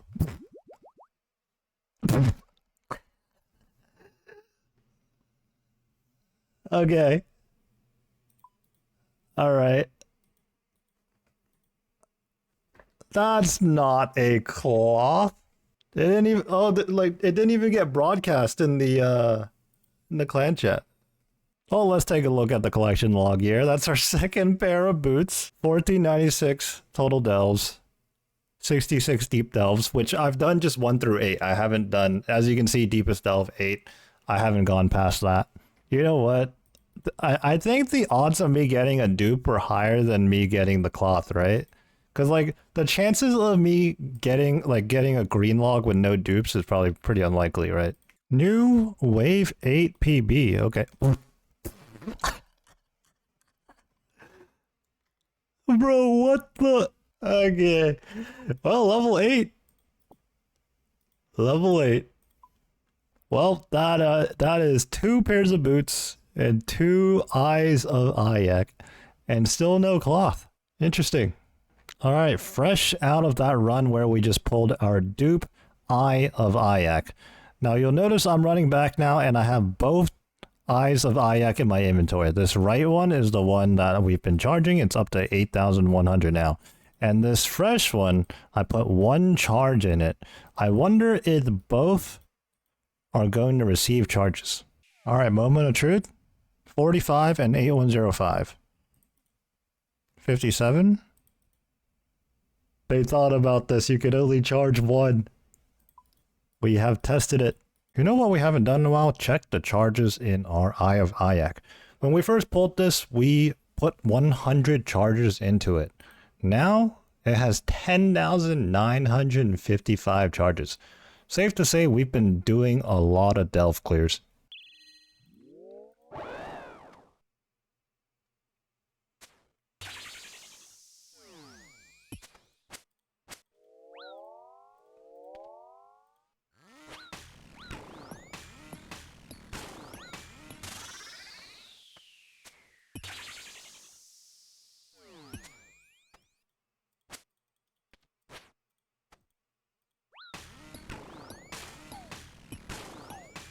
Dude, this is crazy right now.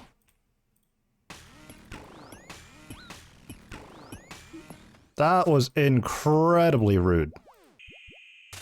No. Not like that, man. After I survive all of that, after I flick all those boulders with the melee punish, I get ran over. It's been just over 1 week of grinding the Doom of Mocha. We've been using the Pendant of 8s here and teleporting to Kastori as our fastest way to get to the boss, with the exception of the Waystones that drop from the boss. But you don't seem to get enough Waystones whenever you do Mocha. So we're currently running low on charges. This pendant requires Frozen Tears, which we can get from the Mox boss. Now, funny enough, I logged in today. First thing I did was come here, right? I was like, I'm going to snag a couple of these before I head back to Doom of Mocha. But I genuinely don't remember how to do this boss. And I planked right away. First thing in the morning to this boss of all things. So this obviously isn't a new change per se, but like I said, I haven't been here in ages. But the last time I was here, this boss definitely didn't drop any of these seeds. Okay, just finished that short little mock session. We now have just over 50 charges in our pendant, which should more than last us today. I mean, we're not going to teleport to Doom of Mocha 50 times today, I don't think. Or maybe we will, I'm not sure.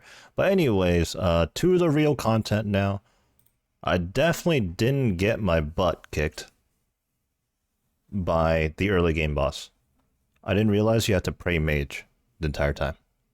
Oh, that was pretty clean. No way, dude. Ain't no way we get a dupe pet. What? 2,282 levels, 132 deep delves. This is now our collection log. 2 pets, 2 Avernic Treads, 2 Eye of Ix, and we still don't have the cloth. Logging in for another day, ready to do some more Mocha. We're going to open up the collection log here, and you'll see that we are now exactly on 2,400 total delves. I didn't even intend to end it last night that way, but that's where we are at now. 143 deep delves And our deepest delve is currently 9. We actually accidentally did that. I pressed descend instead of claiming my loot one time on wave 8. Nevertheless, let's take a look at our inventory or our bank real quick.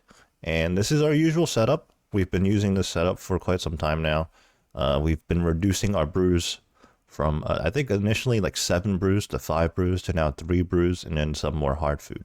You'll see here though in our prayer pot section, we just have 40 left. I'm not quite sure what the number we started with, but we've definitely gone through a lot of prayer potions. We've gone through a lot of supplies in general. And I think before we start some more mocha cases today, we're going to make some prayer potions just to resupply a bit.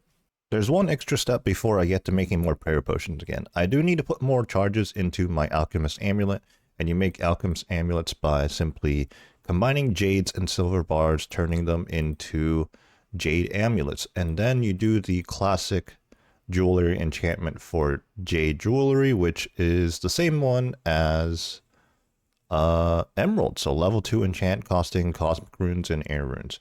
But yeah, let's get to it. Let's make some jade amulets and then enchant them, and then that will turn them into alchemist amulets, and you can actually put those into the amulet you get from mixology and get a whole bunch of charges in one amulet. If you didn't know, the Alchemist Amulet has a 15% chance of giving you an extra dosage every time you make a potion. So occasionally our 3-dose prayer potions could turn out to be a 4-dose. And while that doesn't seem like a lot for one prayer potion, over the course of thousands of potions being made, that can be a lot of extra dosages. I think I forgot to mention, but obviously with amulets, you need a ball of wool to string them. So we had jade amulets U, and now we're turning them to jade amulets. Then the final step would be to enchant them. And here we are, final step in the process. We're now just casting level 2 enchant on our jade amulets, turning them into amulet of chemistries. And these amulet of chemistries will be put into our alchemist amulet. If you're not in any rush, or if you're just feeling lazy, your inventory does auto cast itself, enchant itself. But as you can see, it is incredibly slow. Alternatively, I believe you can click cast every time and click on the amulets every time, and this is significantly faster, but also a lot more clicking. So I didn't do a huge session of making the amulets or anything, so really I just made 39 amulets of chemistry. So currently our alchemist amulet has 79 charges in it, and we're going to chuck 39 amulets into it, and that is going to give us 469 total charges. Okay, that should last us a good bit. Let's start making some prayer potions. So on top of having the alchemist amulet equipped, we also have the prescription goggles. Now what these prescription goggles do is that they will occasionally save you your secondaries. So with prayer potions, we need to use snapegrass, and on occasion, the prescription goggles will proc and not use a snapegrass. So we will be saving a little bit of those. You can see here I made 14 prayer pots, 3 doses anyways, and we have 2 snapegrass left over. So we saved 2 snapegrass in that inventory, and you can also see that the alchemist amulet has given us 2 extra dosages on that inventory of 14. On top of that, we also have the Gommel's Lucky Penny, which does work with saving Alchemist Amulet charges. Back at the Mox boss once again, turns out our little session last time didn't really give us too many charges for our pendant, so we were running low again. We just have to snag some more before we continue doing more mocha. Prayer potions have been made, charges are in the pendant, not too many though, but probably enough to last us through the day at the very least. Now we can finally get back to what we're here for, the Doom of Mocha. Let's pre-pot, and let's head on over there right now. 2 waystones, huh? Well, we barely used any food there. In fact, we used no food. We used 0 food. I kind of feel like doing a wave 9, so let's do a wave 9. Screw it, let's do a wave 7. I mean 10. How did I go from 9 to 7? I don't know how to count. Okay, we did a wave 10. Let's claim our loot. That's a new PB, we'll take it. I mean, supplies are still good to keep pushing, but you know, whatever. You know what? Let's go for a 11, because why not? What's on the line? Not much, you know? Not much. No! Wait, what? Oh, I clicked incredible reflex instead of Prey Mage. Oh, that's sad. Okay, we just did a wave 11. I'm probably gonna claim here though. Well, that's 11 and I took no damage, so 12 it is. Playing a dangerous game here. That's how they get you. Okay, I'm just gonna ignore the triple melee and I'm gonna claim after this because the damage is gonna stack up. Let's not, you know, get ahead of ourselves here. Woo! Okay, yeah, that was sketchy. The misclick through the boss too, holy. Wow, Deep Delves completed 200 just like that. We're claiming our loot on 12. Since we were rapidly improving by the day, we eventually decided to push past 8 when our supplies allowed for it. And we made it to a personal PB of 12 without really adjusting our inventory. Throughout the rest of this grind, we kind of flip-flopped on what we wanted to do.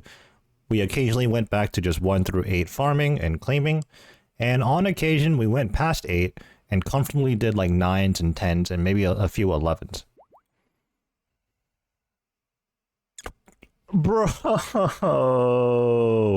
Bro, are you serious, man?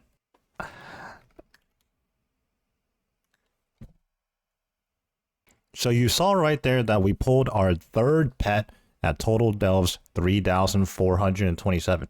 At this point, I knew something was up. I didn't know the drop rates yet, they were still not released, but between my own personal log and hearing about other people's experiences, I knew that something was different with this drop table and the pets.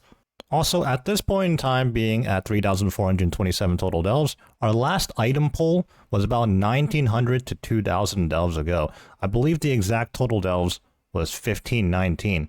So this had been several days of heavy grinding at the boss without any items to show for. But we got more pet rolls.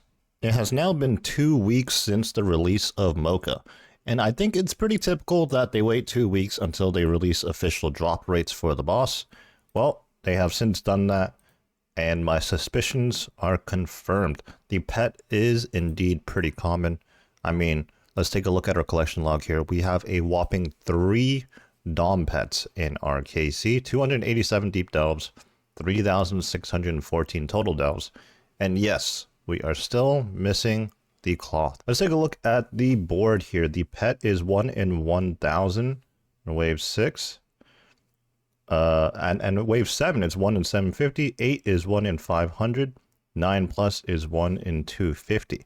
So the higher or deeper delve you go, the better the drop rates. Although once you get to 9 plus, wave 9, wave 10, wave 11 are all the same. Because drop rates change based on what wave you're on, as well as the fact that you can't get any drops on wave 1, you can only get the cloth on wave 2 and beyond, the staff on wave 3 and beyond, the boots on wave 4 and beyond, and the pet wave 6 and beyond. It's actually pretty difficult to just look at your collection log, your deep delves and total delves, and then look at the board and your collection log to figure out whether you're dry or lucky or what have you. We'd have to look at the cumulative drop rates, which are available on the wiki. I suppose in order to keep things simple, we'll just simply look at the cumulative unique chance for right now, meaning just seeing any of the 4 drops, the pet, the staff, the boots, and of course the cloth that we're missing. So by the time you clear a 1 through 8 delve, which is what puts you on the high scores anyways, you should expect to see a drop every 1 in 50. With the 1 in 50 number combined, let's go ahead and take a look at our collection log. You can see here that we have 2 boots, 2 Eye of IX, and 3 pet rolls. That totals up to 7 rolls on the unique drop table. Just to clarify, prior to the release of the drop rates, we speculated that the pet was for some reason on the same table as the uniques. However, this is not the case, at least I don't think so. Feel free to correct me if I'm wrong there. But the pet is a separate role, kind of like a tertiary at any other boss, which actually comes out to where I should have maybe 350 deep delves if we're speaking solely on 1 through 8 runs. However, that's not the case. You can see here that my deepest delve is a 12, and we have done anywhere between 8 and 12 deep delve runs several times over. So I'd like to think that we are somewhat on rate, pretty close to it. Once you clear wave 9 and beyond, the cumulative unique chance there becomes about a 1 in 39. So the rates do continue to increase. So I think with this 287 number, without really doing precise math here, I think we're roughly on rate, pretty close to it. The only unfortunate thing is we somehow have never rolled the cloth, which is available as early as wave 2. And on wave 2, it is a 1 in 2,500. And by the time we do a full clear 1 through 8, it should be a 1 in 140. So I suppose we are unlucky on the cloth specifically, but in terms of the number of uniques, maybe not so much. Again, it's hard to say without crunching the exact numbers. But anyways, now that we know the drop rates, I guess it's a little added motivation to continue grinding the boss until we greenlog and get ourselves the cloth. Beyond just talking about the drop rates, they did make some other changes, all minor changes to be honest, just to increase the QOL of things a little bit. One such example is there is less of a delay now whenever you enter the melee punish phase. Also, I guess the biggest change actually is that a lot of people, myself included, have problems with the triple melee grub spawns in the beginning of waves. I believe now that triple melee turns into one giant larva, which we have to probably hit twice or something. The giant larva is probably a little bit more punishing, but also easier to deal with. So I guess without yapping too much, let's just get back on the grind and try to get ourselves the cloth and see how different the boss might feel. I think it's fundamentally still the same fight though. So in between runs right now, heading back to the boss.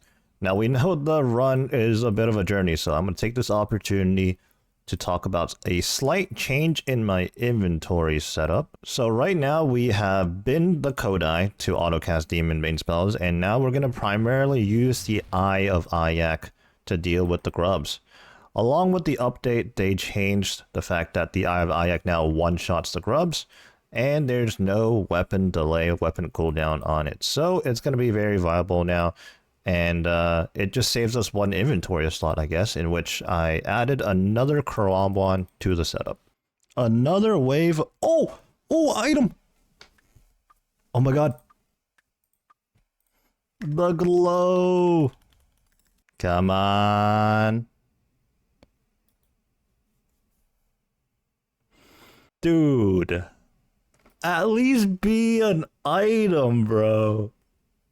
At least be an item. Oh my god, man. It's cursed. It's absolutely cursed. Yeah, so at this point it had been roughly 2,200 total delves since our last item pull. So safe to say we were feeling some type of way on this grind. No, it's 9 health. There's like... Bro, there's a dude out here in a clown outfit. Ain't no way. Why is there a guy out here? Okay, I have to mute my mic. Oh! Ooh! It glows! I have to keep my mic muted for a bit there, because, like, there's a lot of background noise right now. In fact, you might be able to pick it up right now. But, wave 9, I was just about to, like, unmute my mic and be like, wow, that was terrible. So many misclicks. Wait, I have to claim this before I die. Yes! Yes, we got the cloth! Claim! Give me that. Yes! We got TP out because we're dying. No time to celebrate, we got a TP out, we're dying from poison. Let's go, we're done, we're green logged. We're done. 4,095 total delves, 374 deep delves. So I have not seen it for myself, but I've heard that the animation to make the Confliction Gauntlets is a pretty cool one, so time to check it out. Creating a pair of Confliction Gauntlets requires you to be in a bank. What? Okay, we'll just stand right here. Let's try this again. Do you wish to make a pair of Confliction Gauntlets from the Mokai cloth, the Tormented Bracelet, and 10,000 Demon Tears? This process is non-reversible and will consume the items used. Yes. Oh, here we go.